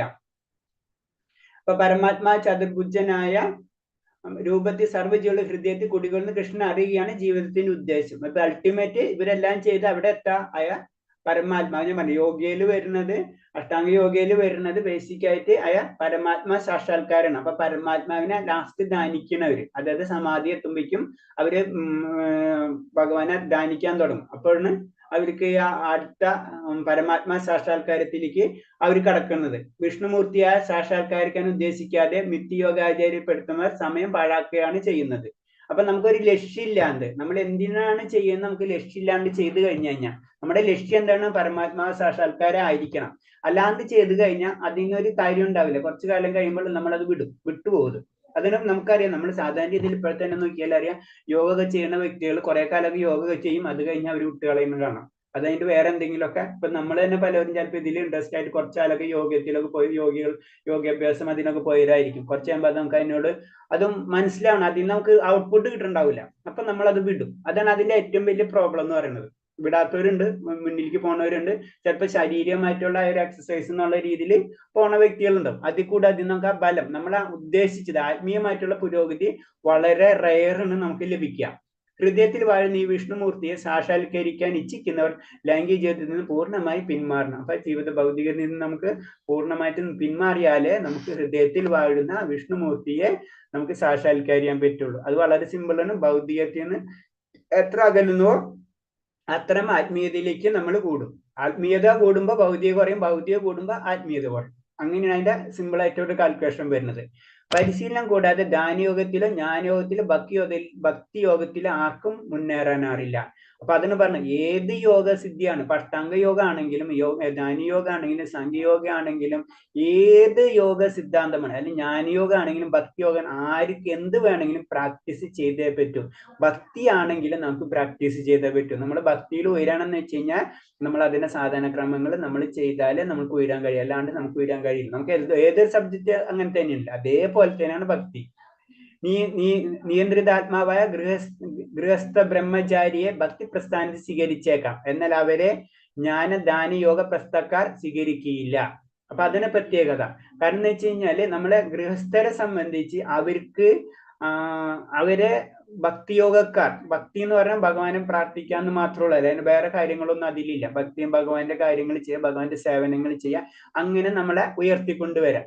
അപ്പൊ അവര് ഭക്തിയോഗക്കാരെ അംഗീകരിക്കാം, കാരണം അതിൽ ഭക്തി മാത്രമേ ഉള്ളൂ. പക്ഷെ ജ്ഞാനദാന യോഗം, അതായത് മെഡിറ്റേഷൻ, അതായത് ഇപ്പൊ അഷ്ടാംഗ യോഗം, അങ്ങനത്തെ അതിൽ നിന്ന് അറിഞ്ഞ കുറെ ചിട്ടകളുണ്ട്. അപ്പൊ ആ ചിട്ടകളിൽ ഗൃഹസ്ഥർക്ക് അത് ചെയ്യാൻ കഴിയില്ല. കാരണം ഗൃഹസ്ഥർക്ക് അല്ലാതെ ഇഷ്ടത്തിന് ഡ്യൂട്ടീസ് ഉള്ള കാരണം കൊണ്ട് അവർ ഫുൾ ടൈം അതിന് കോൺസെൻട്രേഷൻ ചെയ്യാൻ പറ്റാത്ത കാരണം കൊണ്ട് അവരെ അംഗീകരിക്കില്ല എന്ന് പറഞ്ഞു. ഗൃഹസ്ഥരെ അവർ എടുക്കില്ല അങ്ങനത്തെ കാര്യങ്ങൾ. കാരണം അങ്ങനെ എടുക്കുമ്പോഴാണ് നമ്മൾ പറഞ്ഞില്ലേ, സാധാരണ രീതിയിൽ നമ്മൾ യോഗാഭ്യാസത്തിനൊക്കെ പോയി കുറച്ച് ആളുമ്പോൾ വിട്ട് കളയുന്നത് എന്താണ്, കാരണം അവർക്കത് അവർ വിട്ടുപോകും, അവർക്കത് പ്രാക്ടിക്കലല്ല.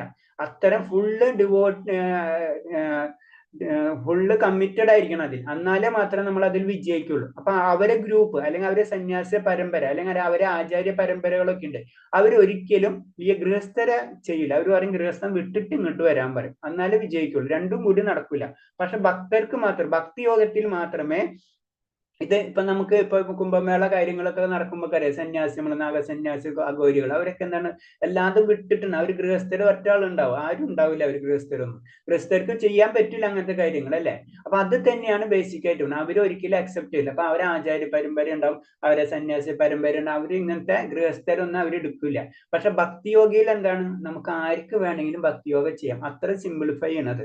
കാരണം ഒന്നുമില്ല, ഭഗവാനെ പ്രാർത്ഥിക്കുക, ഭഗവാന്റെ കാര്യങ്ങൾ ചെയ്യാം, ഭഗവാന്റെ നാമം ചെയ്യുക, ഭഗവാന്റെ കീർത്തനങ്ങൾ ജപിക്കുക, ഭഗവാൻ അർപ്പിച്ചതിന്റെ ഭക്ഷണം നമ്മൾ കഴിക്കുക, നമ്മളെ ജീവിതം മുന്നോട്ട് പോവുക. കുറച്ച് നമ്മളെ ലൈഫിൽ കുറച്ച് കാര്യങ്ങൾ, ഒരു റൂൾസ് കൊണ്ടുവരുന്നു മാത്രമല്ല, ഇന്നത് ചെയ്യണം എന്നല്ലാണ്ട് അതിൽ കൂടുതൽ നമ്മളൊന്നും പറയുന്നില്ല. അതാണ് ഭക്തിയോടെ പറയില്ല, അതിന്റെ ബ്യൂട്ടി എന്ന് പറഞ്ഞത് അതാണ്. അങ്ങനെ അതാണ് സത്യം പറഞ്ഞ, അതാണ് ഏറ്റവും നല്ലതെന്ന് പറഞ്ഞത്. ഇൻഡയറക്റ്റ് ആയിട്ട് പറഞ്ഞത് അതില് നമുക്ക് വളരെ എളുപ്പത്തിൽ ശരിക്കും അതിൽ വളർന്നു കഴിഞ്ഞു കഴിഞ്ഞാൽ, അല്ലാതെ നമ്മൾ ചെയ്യുമ്പോൾ അതിന് ചെയ്യുമ്പോൾ കറക്റ്റായിട്ട് ചെയ്യണം. അതായത് പറയുന്നത് പത്രം പുഷ്പം ഫലം തോയ യോമി ഭക്തി പ്രയച്ചതി എന്ന് പറയുമ്പോൾ അത്തരം നമ്മൾ കോൺസെൻട്രേഷൻ ആയിട്ടായിരിക്കും നമ്മൾ കാര്യങ്ങൾ ചെയ്യേണ്ടത്, അല്ലാണ്ട് കാര്യമില്ല. ഭക്തി എന്ന് പറയുമ്പോൾ അതേ ലെവലിൽ തന്നെ ചെയ്യണം. പക്ഷെ അത് ഗൃഹസ്ഥർക്കും നല്ല രീതിയിൽ ചെയ്തെടുക്കാൻ കഴിയും. തികച്ചും കൃഷ്ണബോധം ഉദിച്ച ഒരാൾക്ക് ഭഗവത്ഗീത നിർഭയനാകാൻ വിഗത് അതെനിക്ക് മനസ്സിലായില്ല, അത് നോക്കിയിട്ട് പറയാം. കൃഷ്ണബോധം മാത്രമാണ് നിർഭയത്തിന്റെ അടിസ്ഥാനം. അപ്പൊ കൃഷ്ണബോധം നമുക്ക് നിർഭയത്വം എന്ന് പറഞ്ഞിട്ടുണ്ടെങ്കിൽ നമുക്ക് അഭയം തരാൻ ആരെങ്കിലും ഉണ്ട്, കൃഷ്ണ ഭഗവാൻ ഉണ്ട്. അതൊരു അടിസ്ഥാനം എപ്പോഴും നമുക്ക് ഉണ്ടാകുന്നു. അതാണ് നമ്മള് ഭഗവാനെ വിളിക്കണം, ഭഗവാന്റെ കാര്യങ്ങൾ ചെയ്യുന്നവരെ നമുക്ക് എപ്പോഴും പിന്നെ പേടി ഉണ്ടാവില്ല. എപ്പോഴും ഭഗവാൻ നമ്മളെ കൂടെ കൂടെ ഉണ്ടെന്നുള്ള ഒരു വിശ്വാസം നമുക്ക് ഉണ്ടാവും. യോഗചര്യയുടെ പ്രമാണങ്ങൾക്ക് യോഗ സംഘടനകൾ എന്ന പേരിൽ പ്രചാരത്തിലിരിക്കുന്ന സിദ്ധാന്തങ്ങളിൽ നിന്ന് വ്യത്യാസമുണ്ട്. ഇപ്പോഴത്തെ കാലഘട്ടത്തിനനുസരിച്ചുള്ള യോഗകൾ എന്ന് പറഞ്ഞത് അത് ഇതായിട്ട് വ്യത്യാസം ഉണ്ടെന്ന് പറഞ്ഞു. അതിൽ ശരിക്കും കുറച്ച് ആസനങ്ങളൊക്കെ പഠിപ്പിച്ച് അതാണ് യോഗ എന്ന് പറഞ്ഞത്. അതല്ല ശരിക്കും യോഗ എന്ന് പറഞ്ഞത് അൾട്ടിമേറ്റ് ഭഗവാനായിട്ട് കണക്ട് ചെയ്യാന്ന് മാത്രമാണ്. അഷ്ടാംഗ യോഗ എന്ന് പറഞ്ഞത് അതാണ്. പക്ഷെ അത് ഇപ്പോഴത്തെ യോഗയായിട്ട് അതിന് ബന്ധമില്ല. ഇപ്പൊ എന്ന് പറഞ്ഞത് അതിനെ കൊമേഴ്സ്യലൈസ് ചെയ്തിരിക്കുന്ന കാര്യങ്ങളാണ്. അപ്പൊ അത് ഇതായിട്ടൊന്നും ഒരു ബന്ധമില്ല എന്ന് പറയുന്നത്.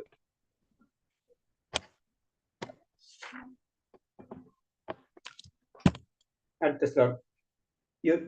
യുഞ്ജേനേവം സദാത്മാനം യോഗി നിയതമാനസാ ശാന്തി നിർവാണ പരമാംസം സദാത്മനിഗച്ഛതി. ഇങ്ങനെ മനസ്സ്, ശരീരം, പ്രവർത്തനങ്ങൾ എന്നിവകളെ നിരന്തരം ചൊൽപ്പടി നിർത്തിക്കൊണ്ട് ആത്മനിയന്ത്രണം സാധിച്ച അതീന്ദ്രജ്ഞാനി ഭൗതിക ജീവിതത്തെ അതിക്രമിച്ച് ദൈവ സാമ്രാജ്യം പോകുന്നു. അപ്പൊ നമ്മൾ ചെയ്യേണ്ടത് കാര്യമാണ് ഇതിനൊക്കെ നിയന്ത്രിക്കണം. മനസ്സിനെ, ശരീരത്തിന്റെ പ്രവർത്തനങ്ങളെ ഇതൊക്കെ നമ്മൾ നിയന്ത്രിച്ച് അതെന്ന് പറഞ്ഞാൽ അഷ്ടാംഗ യോഗത്തിന്റെ കാര്യങ്ങളാണ് കൂടുതൽ പറയുന്നത് അല്ലെ.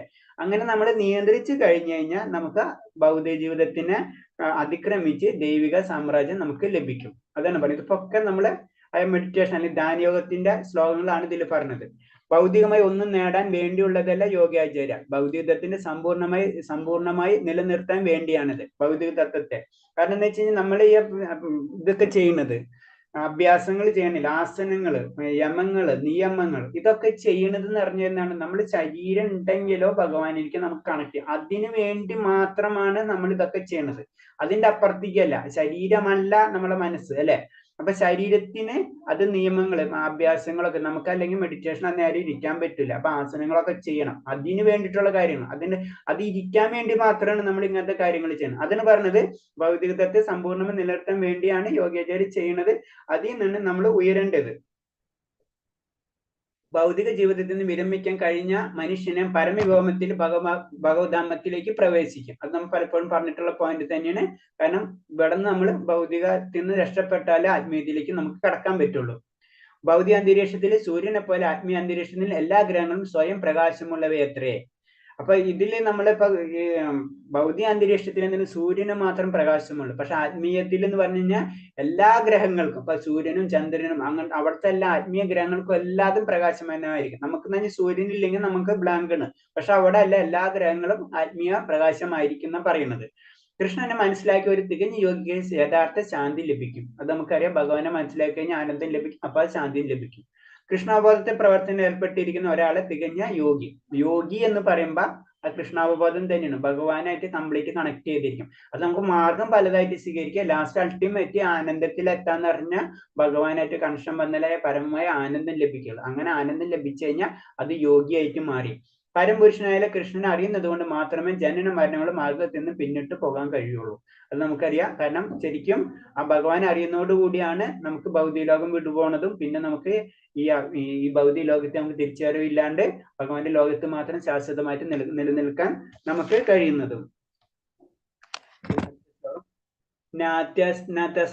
യോഗസ്ഥിതി നൈചൈകാന്ത മനസ്തനത നാചാന്തി സ്വൽപശീലസ്യ ജാഗ്രതോ നവചാർജുന. അർജുന, വളരെ കുറച്ച് മാത്രം ഭക്ഷിക്കുന്നവർക്കും ഏറെ ഭക്ഷിക്കുന്നവർക്കും ഉറക്കമില്ലാത്തവർക്കും വേണ്ടത്തിലേത് ഉറങ്ങുന്നവർക്കും യോഗിയാവാൻ കഴിയില്ല. ഈ യോഗിയുടെ ക്വാളിറ്റി എങ്ങനത്തെ ഉള്ള വ്യക്തികൾക്ക് യോഗി ആവാൻ കഴിയും, എങ്ങനത്തെ വ്യക്തികൾക്ക് യോഗി ആവാൻ കഴിയില്ല എന്ന് പറയുന്നത്. അപ്പൊ യോഗി എന്ന് പറയുന്ന വ്യക്തിക്ക് എന്താണ്, അയാള് വളരെ കുറച്ച് മാത്രം ഭക്ഷിക്കുന്നവർ, ഒട്ടും അതിന് പട്ടിണി എടുക്കാന്ന് അറിയില്ല, അങ്ങനത്തെ യോഗി ആവാൻ കഴിയില്ല. കുറെ ഭക്ഷിക്കുന്നവർക്കും അവർക്കും യോഗിയാവാൻ കഴിയില്ല. ഉറക്കമില്ലാത്തവർക്ക്, ഉറങ്ങാത്ത വ്യക്തികൾക്ക് യോഗിയാവാൻ കഴിയില്ല. കൂടുതൽ ഉറങ്ങുന്നവർക്ക് യോഗിയാവാൻ കഴിയില്ല. അപ്പൊ അത് നമ്മൾ പറയില്ല, എല്ലാം ലിമിറ്റഡ് ആയിട്ട് എന്ന് പറയില്ലേ, ആ ലിമിറ്റേഷനില് ജീവിതത്തിൽ കൊണ്ടുവന്നാലേ ഒരു യോഗിയാവാൻ കഴിയുള്ളൂ. അതിന് നമ്മൾ ആ സാത്വിക ഗുണത്തിലേക്കെങ്കിലും നമ്മൾ ഉയരണം. അതിന് വേണ്ടിയിട്ടുള്ള ശ്രമങ്ങളാണ് ആ ഒരു യമ നിയമ എന്നൊക്കെ പറഞ്ഞിട്ട് കൊണ്ടുവരുന്നത്. അങ്ങനെ നമ്മളെ ശരീരവും മനസ്സും നിയന്ത്രിക്കണം. അതായത് ഇപ്പൊ ഉറക്കത്തിനെ നിയന്ത്രിക്കണം, അതേപോലെ തന്നെ ഭക്ഷണത്തിനെ നിയന്ത്രിക്കണം. അങ്ങനെയുള്ള എല്ലാ കാര്യങ്ങളും നമ്മൾ നിയന്ത്രിച്ചു കൊണ്ടുവന്ന് ഒരു പർട്ടിക്കുലർ പോയിന്റിൽ എത്തണം. അതിന് ഫസ്റ്റ് യമ നിയമ എന്ന് പറഞ്ഞത്. യമ എന്ന് പറഞ്ഞത് ചെയ്യാൻ പാടില്ലാത്തത്, നിയമ എന്ന് പറഞ്ഞത് ചെയ്യേണ്ടത്. അതിന് ചെയ്യാൻ പാടുള്ളതും ചെയ്യേണ്ടതുമായിട്ടുള്ള കാര്യങ്ങൾ കറക്റ്റായിട്ട് ചെയ്ത് കഴിഞ്ഞാലോ നമ്മ അടുത്ത സെക്ഷനിലേക്ക് നമ്മൾ കടക്കും. യമ നിയന ആസന, അത് ആസനയിലേക്ക് നമ്മൾ കടക്കുള്ളൂ. ആസന എന്ന് പറഞ്ഞ എക്സസൈസ്. നമ്മുടെ ശരീരവും നമ്മൾ കഴിക്കാൻ പാടില്ല സാധനം കഴിക്കും, കഴിക്കേണ്ട സാധനം നമ്മൾ കഴിക്കില്ല. അപ്പൊ നമ്മുടെ ശരീരം ഫിറ്റ് ആവില്ല. അപ്പൊ നമ്മൾ ഈ യോഗാഭ്യാസങ്ങൾ നമുക്ക് ചെയ്യാൻ പറ്റില്ല. അങ്ങനെ അഭ്യാസങ്ങൾ ചെയ്യണം, ആസനങ്ങൾ തമ്മിൽ ചെയ്യണം. അപ്പൊ ആദ്യത്തെ 2 സെക്ഷൻ കഴിഞ്ഞ് ആസനങ്ങളിലേക്ക് കടന്നു. ആസനകൾ ശരീരം ഫിറ്റ് ആവുന്നതോടുകൂടി ശരീരം ഫിറ്റ് ആയി കഴിഞ്ഞതിന് ശേഷമാണ് പിന്നെ അടുത്ത വരുന്ന പ്രാണായാമം വരുന്നത്, അല്ലെ? പിന്നെ നമ്മൾ ഉള്ളിലേക്ക് കടക്കുന്നത്. ഇതുവരെ നമ്മൾ പുറത്തായിരുന്നു. ഉള്ളിലേക്ക് കടന്ന് നമ്മളെ ശരീരം ഫിറ്റ് ആയതിനു ശേഷം പിന്നെ മനസ്സിനെ ഫിറ്റ് ചെയ്യണം, പിന്നെ ആത്മാവിനെ ഫിറ്റ് ചെയ്യുന്നത്. അങ്ങനെ 3 സെക്ഷൻ ആയിട്ടാണ് വരുന്നത്. അപ്പൊ ആദ്യം തന്നെ ഇതിൽ വന്ന് യമ നിയമത്തിലേക്ക് കടന്നു. പിന്നെ നമ്മള് ആസനയിലേക്ക് പിന്നെ എന്താണ് ആസനത്തിലേക്ക് കടന്നു. പിന്നെ അത് ശരീരം ഫിറ്റ് ചെയ്യുന്ന രീതികൾ, അത് കഴിഞ്ഞ് ശ്വാസത്തെ നിയന്ത്രിക്കുന്ന രീതിയിലേക്ക് കടന്നു. അതിൽ പെർഫെക്റ്റ് ആയി. പിന്നെ നമ്മൾ പ്രത്യാഹാരം, മനസ്സിനെ നിയന്ത്രിക്കുന്ന കാര്യങ്ങൾ, ഇന്ദ്രിയങ്ങളെ നിയന്ത്രിക്കുന്ന കാര്യത്തിലേക്ക് കടന്നു. പിന്നെ ഇന്ദ്രിയങ്ങളെ നിയന്ത്രിക്കാൻ കഴിഞ്ഞപ്പോൾ ഇന്ദ്രിയങ്ങളെ നിയന്ത്രിക്കുമ്പോൾ അതിന്റെ ഉള്ളിലാണ് മനസ്സുള്ളത്. പിന്നെ മനസ്സിന് അത് മനസ്സിനെ കോൺസെൻട്രേറ്റ് ചെയ്യാൻ പഠിച്ചു. പിന്നെ അതിന് പറഞ്ഞത് നെക്സ്റ്റ് പറയണത് ഏതാ പറഞ്ഞു വന്നത്, ശ്വാസത്തിനെ നിയന്ത്രിക്കുക, പ്രാണായാമം, പിന്നെ പ്രത്യാഹാരം, അതാണ് മനസ്സിനെ നിയന്ത്രിക്കുന്നത്. അത് പ്രത്യാഹാരം എന്ന് പറഞ്ഞാൽ ഇന്ദ്രിയങ്ങളെ നിയന്ത്രിക്കുന്നത്. ഇന്ദ്രിയങ്ങളെ നിയന്ത്രിച്ചു കഴിഞ്ഞാൽ ധാനം എന്ന് പറയുന്നതാണ് കോൺസെൻട്രേഷൻ. അപ്പാണ് കോൺസെൻട്രേഷൻ ചെയ്ത് പിന്നെ ധാരണ, പിന്നെ സമാധി, അങ്ങനെയാണ് അത് വരുന്നത്. അപ്പൊ ലാസ്റ്റാണ് സമാധി പൊസിഷൻ. അപ്പൊ ഇതൊക്കെ നമ്മൾ ആദ്യം ബാഹ്യമായിട്ട്, പിന്നെ ശാരീരികമായിട്ട്, പിന്നെ മാനസികമായിട്ട്, പിന്നെ ആത്മീയമായിട്ട്, അങ്ങനെയാണ് നമ്മൾ ഉയർന്നാണ് ലാസ്റ്റ് ആയ ഭഗവാന്റെ സമാധി പൊസിഷൻ, അല്ലെങ്കിൽ സമം ആദ്യ ഈക്വൽ ആയിട്ടുള്ള പൊസിഷനിലേക്ക് നമ്മൾ അവിടെ എത്തുന്നത്. അതാണ് ഇതിൽ പറഞ്ഞത്. പിന്നെ അതിൽ പറഞ്ഞു അപ്പൊ നമ്മൾ ആ സമയത്ത് ചെയ്യേണ്ട കാര്യങ്ങളെ പറ്റി പറയുന്നത്. കാരണം ധാന്യങ്ങൾ, പച്ചക്കറി, ഭക്ഷണങ്ങൾ ഇതൊക്കെയാണ് നമ്മൾ കഴിക്കുള്ള സമയത്ത്. കാരണം നമ്മൾ സാത്വികമായിട്ട് കിടക്കണം അങ്ങനത്തെ കാര്യങ്ങൾ ചെയ്യണമെങ്കിൽ. അപ്പൊ അതാണ് നിയമങ്ങൾ പറയുന്നത്. പിന്നെ അപ്പൊ അവിടെ തമോ ഗുണത്തിലുള്ള ഭക്ഷണമാണ് മാംസം ഒന്നും കഴിക്കില്ല. യോഗാഭ്യാസികൾ മാംസമൊന്നും കഴിക്കില്ല. അങ്ങനെ അവർ ലെവൽ ഉയർത്തുന്നത്. കൃഷ്ണൻ നിവേദിക്കുന്നത്. പിന്നെ ആഹാരമുണ്ട് ഇന്ദ്രിയസുഖം ഭക്ഷിക്കുന്ന പാപമാണ് ഭുജിക്കുന്നത്. ഒരു ഭക്തിയിലേക്ക് കടക്കുമ്പോഴുള്ള കാര്യങ്ങളാണ് ഇത് പറയുന്നത്. പിന്നെ സ്വന്തമായി സൃഷ്ടിച്ച് ഉപാസ ചടങ്ങുകൾ യോഗാഭ്യാസം അനുഷ്ഠിക്കുകയും ചെയ്യുന്നതുകൊണ്ട് ഒരാൾക്ക് യോഗത പരിപൂർണ്ണമല്ല. അപ്പൊ യോഗാഭ്യാസം എന്ന് പറയുന്നതാണെങ്കിലും അതിനൊരു ട്രെയിനർ ഉണ്ടാവണം, അല്ലെ? അതായത് ഒരു ഗുരു ഉണ്ടായിരിക്കും. ആ ഗുരുവിൽ കൂടി ആയിരിക്കണം നമ്മൾ അത് ചെയ്തു പോകേണ്ടത്. അല്ലെങ്കിൽ അത് പരിപൂർണ്ണതയിൽ എത്തൂല. നമ്മുടെ ഇഷ്ടത്തിന് ഓരോ കാര്യങ്ങൾ ചെയ്തു കഴിഞ്ഞാൽ എന്താണ്, ഏതൊരു കാര്യം അതല്ല, അത് പരിപൂർണ്ണതയിൽ എത്തൂല. അതേപോലെ തന്നെയാണ് ഈ യോഗാഭ്യാസവും.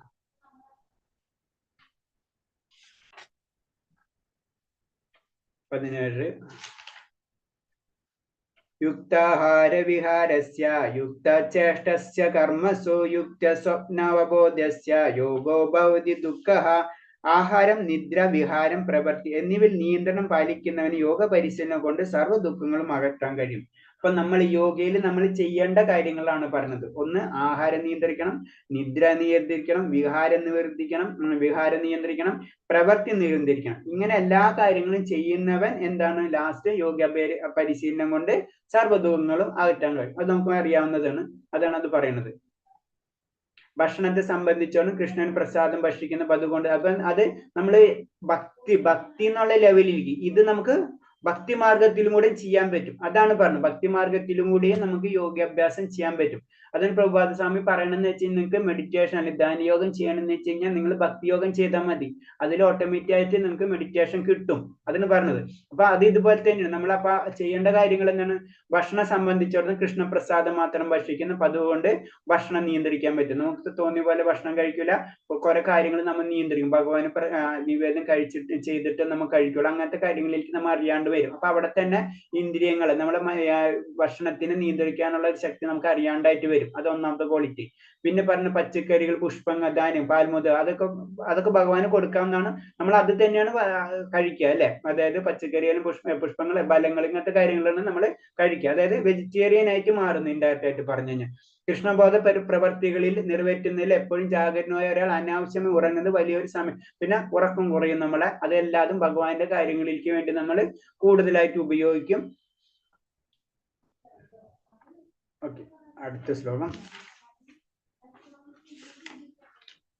യഥാ വിനയതം ചിത്തം ആത്മന്യവാത്മാധിഷ്ഠിതാ നിസ്പൃഹ സർവകാമ്യഭ്യോ യുക്ത ഇതോച്യുതേ തഥാ. യോഗാനുഷ്ഠാനം കൊണ്ട് മാനസിക പ്രവർത്തനം നിയന്ത്രിച്ച് അതീന്ദ്രിയ അവസ്ഥയിൽ സ്ഥിതി ചെയ്യുമ്പോൾ ഭൗതികമായ ആഗ്രഹങ്ങൾ വെടിഞ്ഞ് അയാളെ യോഗയുക്തൻ എന്ന് പറയുന്നു. അപ്പൊ എന്താണ് ഇതിന്റെ യോഗാനുഷ്ഠാനം കൊണ്ട് നമ്മൾ ഇന്ദ്രിയങ്ങളെ നമുക്ക് നിയന്ത്രിക്കാൻ കഴിഞ്ഞു കഴിഞ്ഞാൽ നമ്മൾ ഓട്ടോമാറ്റിക് ആയിട്ട് ഭൗതിക ആഗ്രഹങ്ങൾ നമുക്ക് കുറയും. ഭൗതിക ആഗ്രഹങ്ങൾ വെടിയുന്നതിന് പറഞ്ഞു. അങ്ങനെ നമുക്ക് യോഗയിൽ ഏറ്റവും ടോപ്പ് പൊസിഷനിലേക്ക് എത്തും. അയാളിന് യോഗയുക്തൻ എന്ന് പറയുന്നത്. അതൊരു പേരിന്ന് കൂട്ടിയാൽ മതി, ആ ലെവലിലേക്ക് നമുക്ക് ഉയരാൻ കഴിയും. ഇത് പറഞ്ഞ ഒരു ഭക്തന്റെ ഒരു ക്വാളിറ്റിയാണ്. ഒരു ഭക്തനാവുമ്പോൾ എന്താ ചെയ്യേണ്ടത്? നമ്മൾ പറയില്ല ഇന്ദ്രിയങ്ങളെ നമ്മൾ ഭക്തന്റെ കാര്യങ്ങൾക്ക് ഉപയോഗിക്കുക എന്ന് പറയുമ്പോൾ ശരിക്കും ഒരു അംബരീഷ മഹാരാജാവിന്റെ കഥയാണ് പറയുന്നത്, പുരാണങ്ങളിലുള്ള ഒരു കഥയാണ്. അപ്പൊ ആ പുരാണത്തിൽ ആ കഥ പറയുന്നത് അംബരീഷ മഹാരാജാവ് എങ്ങനെയാണ് തന്റെ ഇന്ദ്രിയങ്ങളെ, കർമ്മേന്ദ്രിയങ്ങളെയും ജ്ഞാനേന്ദ്രിയങ്ങളെയും എല്ലാ ഇന്ദ്രിയങ്ങളെയും ഭഗവാനെ എങ്ങനെയാണ് സമർപ്പിച്ചെന്നാണ് പറയുന്നത്. മനസ്സിനെ ശ്രീകൃഷ്ണന്റെ ഭഗവാന്റെ പാതാരവിന്ദങ്ങളിൽ ഉറപ്പിച്ചു. മനസ്സ് ഭഗവാന്റെ പാതാരവിന്ദങ്ങളിൽ ഉറപ്പിക്കുകയാണ്. പിന്നെ നാക്ക്, തന്റെ വാക്കുകൾ എന്താണ്? ഭഗവാന്റെ ദിവ്യ ഗുണങ്ങളെ പുകഴ്ത്താൻ വേണ്ടി വാക്കുകൾ ഉപയോഗിക്കാണ്. പിന്നെ കൈകൾ എന്തിനാണ്? ഭഗവാന്റെ ക്ഷേത്രങ്ങൾ ശുചീകരിക്കുന്നതിന് വേണ്ടി. കർണങ്ങൾ എന്തിനു വേണ്ടിയാണ്? ഭഗവാന്റെ കഥകൾ ശ്രമിക്കുന്നതിന് വേണ്ടി. കണ്ണുകൾ എന്താണ്? ഭഗവാന്റെ ദിവ്യ രൂപം ദർശിക്കുന്നതിന് വേണ്ടി.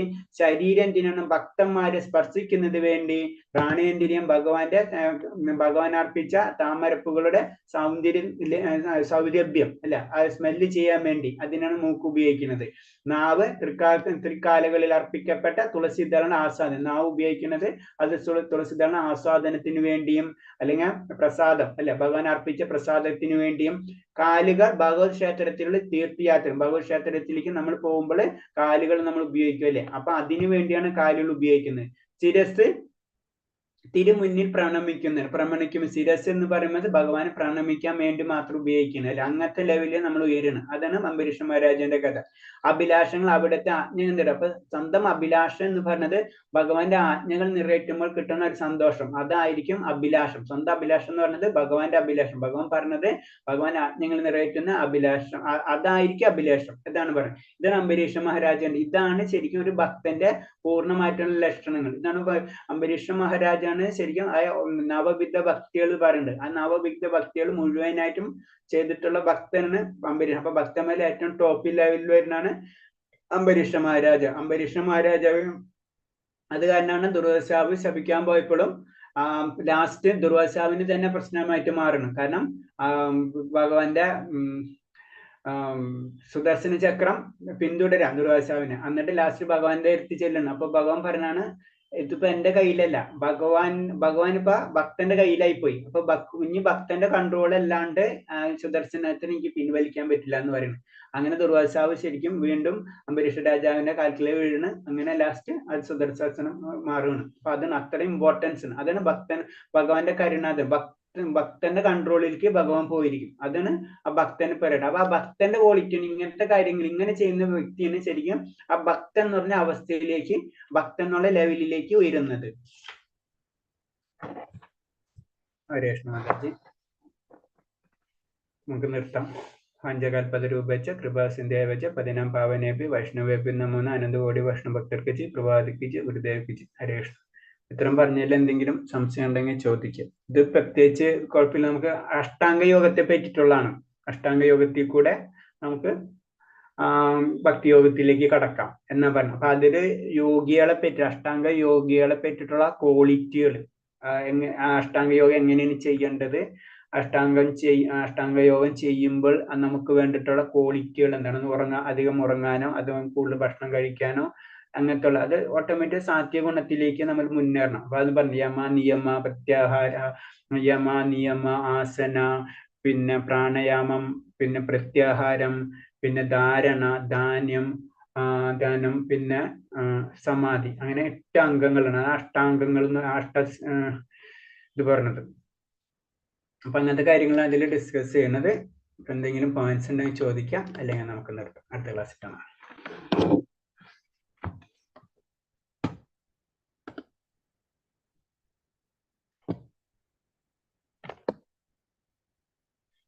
ഹരീഷ്, ഡൗട്ട്സ് ഉണ്ടെങ്കിൽ ചോദിക്കാം. നിങ്ങൾ ബുക്ക് ഒന്ന് വായിച്ചു വരണം കേട്ടോ എല്ലാവരും. എപ്പോഴും റിക്വസ്റ്റ് ചെയ്യുന്ന ഒരു കാര്യമാണ്. പിന്നെ എത്ര പേര് ശ്ലോകായി? 18 വരെ അല്ലേ നമ്മൾ ചെയ്തത്? 17 അല്ലേ? 18 തുടങ്ങണം അല്ലേ? അപ്പൊ എല്ലാവരും ഈ ബുക്ക് എല്ലാവരും വാങ്ങിക്കണം കേട്ടോ. എൻ്റെ റിക്വസ്റ്റ് അത് മാത്രമേ ഉള്ളൂ. ഈ ബുക്ക് ഭവ്യത യഥാരൂപം എല്ലാവരും വാങ്ങിച്ചിരിക്കണം. അപ്പൊ ഈ ബുക്ക് വെച്ച് ക്ലാസ് എടുക്കുമ്പോൾ നമ്മൾ ആ ക്ലാസ് എടുക്കുന്നതിന് മുന്നേ ഇപ്പൊ നമ്മൾ 17 വരെ കഴിഞ്ഞ് ഒരു 10-15 ശ്ലോകം നമ്മൾ വായിച്ചു വരാം.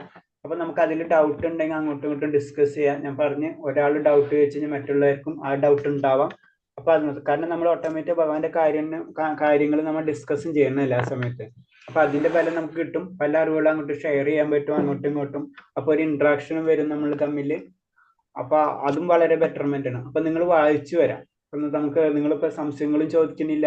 അപ്പൊ അങ്ങനെ വരുമ്പോൾ ഒരു ഇന്ററാക്ഷനും കുറയും. അപ്പൊ കുറച്ച് ദിവസം നമുക്കത് പറഞ്ഞു ഭഗവാന്റെ കാര്യങ്ങൾ എപ്പോഴും നമ്മൾ കഥകളൊക്കെ അതൊന്നല്ല, എപ്പോഴും ഡിസ്കഷന് വേണ്ടിയിട്ടുള്ള കാര്യങ്ങളാണ്. അപ്പൊ അത് ഞാൻ പറഞ്ഞു നിങ്ങൾ വായിച്ചു വരാം. അല്ലെങ്കിൽ ഇതിൽ എന്തെങ്കിലും ഡൗട്ട്സുകൾ ഉണ്ടെങ്കിൽ, അല്ലെങ്കിൽ ഞാൻ പറയുന്ന സമയത്ത് എന്തെങ്കിലും ഡൗട്ട്സുകൾ ഉണ്ടെങ്കിൽ നോട്ട് ചെയ്ത് വെക്കുക, എന്നിട്ട് ചോദിക്കാം. അപ്പൊ എല്ലാവരും ചെയ്യാൻ പറ്റുന്നെങ്കിൽ 1-2 പേരെങ്കിലും അതിൽ ഇൻട്രസ്റ്റ് എടുക്കാം. അപ്പൊ എല്ലാവർക്കും ചിലർക്ക് ചില ബിസി ഉണ്ടാവും, ചിലപ്പോൾ ബിസി ഷെഡ്യൂൾ ആയിരിക്കും, ജോലി ഉണ്ടാവും. അപ്പൊ കുറച്ചും കൂടെ ഫ്രീ ഉള്ളവര് ഇങ്ങനത്തെ കാര്യങ്ങൾ ഏറ്റെടുത്തിട്ട് തീർച്ചയായിട്ടും നിങ്ങൾ ചെയ്യാം. എല്ലാവർക്കും ചിലപ്പോൾ എല്ലാവരും ചെയ്യണം. എൻ്റെ അഭിപ്രായത്തിൽ ചെയ്യാൻ പറ്റുന്നവര് ഇങ്ങനെയെങ്കിലും ചെയ്യാം. ഹരേ കൃഷ്ണ പ്രഭു. ശരി, യോഗ എന്ന എല്ലാവരും ധരിച്ചിരിക്കുന്ന ശരിക്കും ശാരീരികമായ വ്യായാമം എന്ന് മാത്രമേ, ശരിക്കും ഇന്ദ്രിയ നിയന്ത്രണമാണെന്നുള്ളത് മനസ്സിലാവത്തില്ല ആർക്കും. അത് ബുദ്ധിമുട്ടാണ്. നമുക്കത് അറിയില്ല. നമ്മൾ യോഗാഭ്യാസത്തിൽ ഇപ്പൊ എല്ലാവരും ഇപ്പൊ ഞാൻ പറയുന്നത് ഇതിലുള്ള സെക്ഷനിലുള്ള 90% ആൾക്കാരും ചിലപ്പോൾ അത് പോയിട്ടുണ്ടാവും. കാരണം ഈ ഭക്തന്മാരിന് ഇതിന്റെ പിറകെ നടക്കാം എല്ലാവരും. കാരണം എന്തിനു വേണ്ടിയിട്ട് ഇവര് നടക്കുന്നത്? ഞാൻ എൻ്റെ അഭിപ്രായത്തിൽ ഒരു 90% ആൾക്കാരും പോയിട്ടുണ്ടാവും. എന്താണെന്ന്. കാരണം അവിടെ ചെന്നിട്ട് നമുക്ക് കുറച്ചു കാലം കഴിയുമ്പോ നമുക്ക് അതിനോട് ബോറിങ് തുടങ്ങും. ഹരേ കൃഷ്ണ, പലപ്പോഴും അത് പ്രയോജനം ചെയ്യാത്ത ഒരു അവസ്ഥയാവും ചെയ്താലും, കാരണം ഇന്ദ്രിയ നിയന്ത്രണം ഇല്ലാത്തതുകൊണ്ട്. അപ്പൊ നമുക്ക് അതുകൊണ്ട് കാര്യമില്ലാണെന്ന്. കുറെ നാള് കണ്ണടച്ചിരുന്ന് കുറച്ചു നേരം ഉറങ്ങിപ്പോവും. മനസ്സിലായി? അതാണ് അതിന്റെ കിട്ടുന്ന ഒരു ബെനിഫിറ്റ്. അപ്പൊ അത് കുറച്ച് കഴിയുമ്പോ നമ്മ വിടും.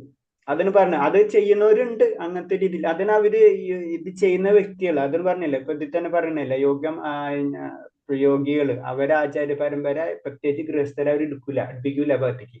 കാരണം അവർക്ക് അറിയാം അവർക്ക് ഇത് നടക്കില്ല എന്ന്. പിന്നെ അവർക്ക് തന്നെ പ്രോബ്ലം ആയിട്ട് വരുമല്ലോ. നമ്മളിപ്പോ ചില കോളേജിൽ ചില സ്റ്റുഡൻസിന് എടുക്കാത്ത പോലെ, കാരണം ആ കോളേജിനെ തന്നെ അഫക്ട് ചെയ്യും. അതേപോലെ തന്നെ ഇവര് എടുക്കൂല, ഗൃഹസ്ഥരൊന്നും എടുക്കൂല. അവര് ഭക്തി യോഗയിൽ എന്ന് പറഞ്ഞു കഴിഞ്ഞാൽ അതെല്ലാവരും ചെയ്യണം, അത്ര ഈസിയാണ്. അപ്പൊ ഇതിലും നമുക്ക് എത്താം. ഇവർക്ക് അങ്ങോട്ട് പരമാത്മാ ലെവലിൽ എത്താൻ പറ്റണം. ഈ പരമാത്മാ ലെവൽ എന്നൊക്കെ പറഞ്ഞാൽ സാധാരണ സംബന്ധിച്ച് വളരെ വളരെ ടോപ്പ് ലെവലാണ്. നമുക്ക് ഇമേജ് ചെയ്യാൻ പറ്റാത്ത ലെവലാണ് ഇതൊക്കെ. പക്ഷെ അതിന്റെ ഇപ്പൊ നമുക്ക് കുംഭമേളയിൽ ചില സാധുക്കൾ ചെയ്യണ നമുക്കറിയാവുന്ന കാണുന്നതാണ്. നമ്മൾ യൂട്യൂബിലും അതിലൊക്കെ കാണാവുന്നതാണ്. അത്രയും പവർഫുൾ ആണ് അവര്, അതിനൊരു സംശയമൊന്നുമില്ല. പക്ഷെ അത് ലെവലിലേക്ക് എത്താ എന്ന് പറഞ്ഞത്, പക്ഷെ അതിൽ കുറെ ഇതുണ്ട് കേട്ടോ, തട്ടിപ്പും കാര്യങ്ങളും കുറെ കാര്യങ്ങൾ നടക്കുന്നുണ്ട്. അത് എല്ലായിടത്തും ഉണ്ടാവില്ല, എല്ലാ ഫീൽഡിലും ഉണ്ടാവും. അത് മുതലെടുക്കുന്ന ആൾക്കാരും അങ്ങനെ പല കാര്യങ്ങളും കാണാം. പക്ഷെ സത്യമായിട്ടും ചില നമുക്ക് കാണാവുന്നതാണ്. പിന്നെ അമർനാഥ്, ബദ്രിനാഥ്, കേദാർനാഥ് ഒക്കെ പോകുമ്പോൾ അത് ശരിക്കും നമുക്ക് ചില ആൾക്കാരെ കാണുമ്പോൾ അവരുടെ പ്രവൃത്തികളാണെന്ന് മനസ്സിലാവാൻ പറ്റും. പിന്നെ അവിടുത്തെ ഹിസ്റ്ററിയും കാര്യങ്ങളൊക്കെ ഇല്ലാത്ത അതിനെ മുതലെടുക്കുന്ന വ്യക്തികളും ഉണ്ട്. അത് വേറെ കാര്യം. അത് എല്ലാ ഫീൽഡിലുള്ളതാണല്ലോ. അതാണ് അഷ്ടാംഗ യോഗത്തില് പ്രോബ്ലം എത്ര ഉള്ളൂ. അത് ടഫാ. ഇന്ദ്രിയങ്ങളെ നിയന്ത്രിക്കുക എന്ന് പറഞ്ഞത് സാധാരണക്കാരെ സംബന്ധിച്ച് ഇമ്പോസിബിൾ എന്ന് തന്നെ പറയാം. നമ്മൾ യമ നിയമം തന്നെ നമുക്ക് മുഴുവനും ചെയ്യാൻ പറ്റില്ല. പിന്നല്ലേ പ്രാണായാമം തന്നെ നമുക്ക് ചെയ്യുമ്പോൾ തന്നെ നമുക്ക് മനസ്സിലാവും അവർ പറഞ്ഞ പോലെ നമുക്ക് ചെയ്യാൻ പറ്റില്ല. പിന്നെ ആകപ്പാടെ ചെയ്യാൻ പറ്റുന്ന ആസനങ്ങളാണ്. അത് കുറച്ച് നമ്മൾ അങ്ങോട്ടും ഇങ്ങോട്ടും ഒക്കെ തിരിഞ്ഞും മറിഞ്ഞും ലാസ്റ്റ് അത് നിർത്തും. അതാണ് ചെയ്യുന്നത്. ഓക്കെ മന്ദാജ്, ഹരേഷ്ണ വേറെ എന്തെങ്കിലും സംശയം ഉണ്ടെങ്കിൽ പറയാം, അല്ലെങ്കിൽ നമുക്ക് നിർത്താം. ഹരീഷ്, ഇടയ്ക്ക് ആരോ ഒന്ന് സംസാരിക്കാൻ തുടങ്ങിയായിരുന്നു, ആരാന്ന് മനസ്സിലായില്ല. ആരെയും സംസാരിച്ചോ? റേഞ്ച് കിട്ടുന്നില്ലായിരുന്നു. പക്ഷേ അത് ഓക്കെ. അപ്പൊ അടുത്ത ക്ലാസ്സിൽ നിങ്ങളൊന്ന് വായിച്ചു വരാം.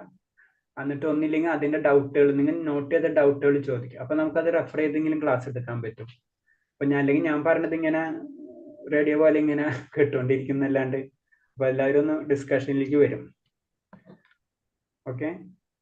അപ്പൊ അതുകൊണ്ട് മറ്റുള്ളവർക്ക് ഉപകാരം കിട്ടും, അത് ഞാൻ പറയണത്. ശരി, അപ്പൊ താങ്ക് യു. ഹരേഷ്ണ എല്ലാവർക്കും. ഹരേഷ്ണ ബ്രോ. ഹരേഷ്ണ പ്രണാമം എല്ലാവർക്കും. പിന്നെ എൻ്റെ ക്ലാസ്സിൽ എന്തെങ്കിലും ഇഷ്യൂസ് ഉണ്ടെങ്കിൽ പറയണം.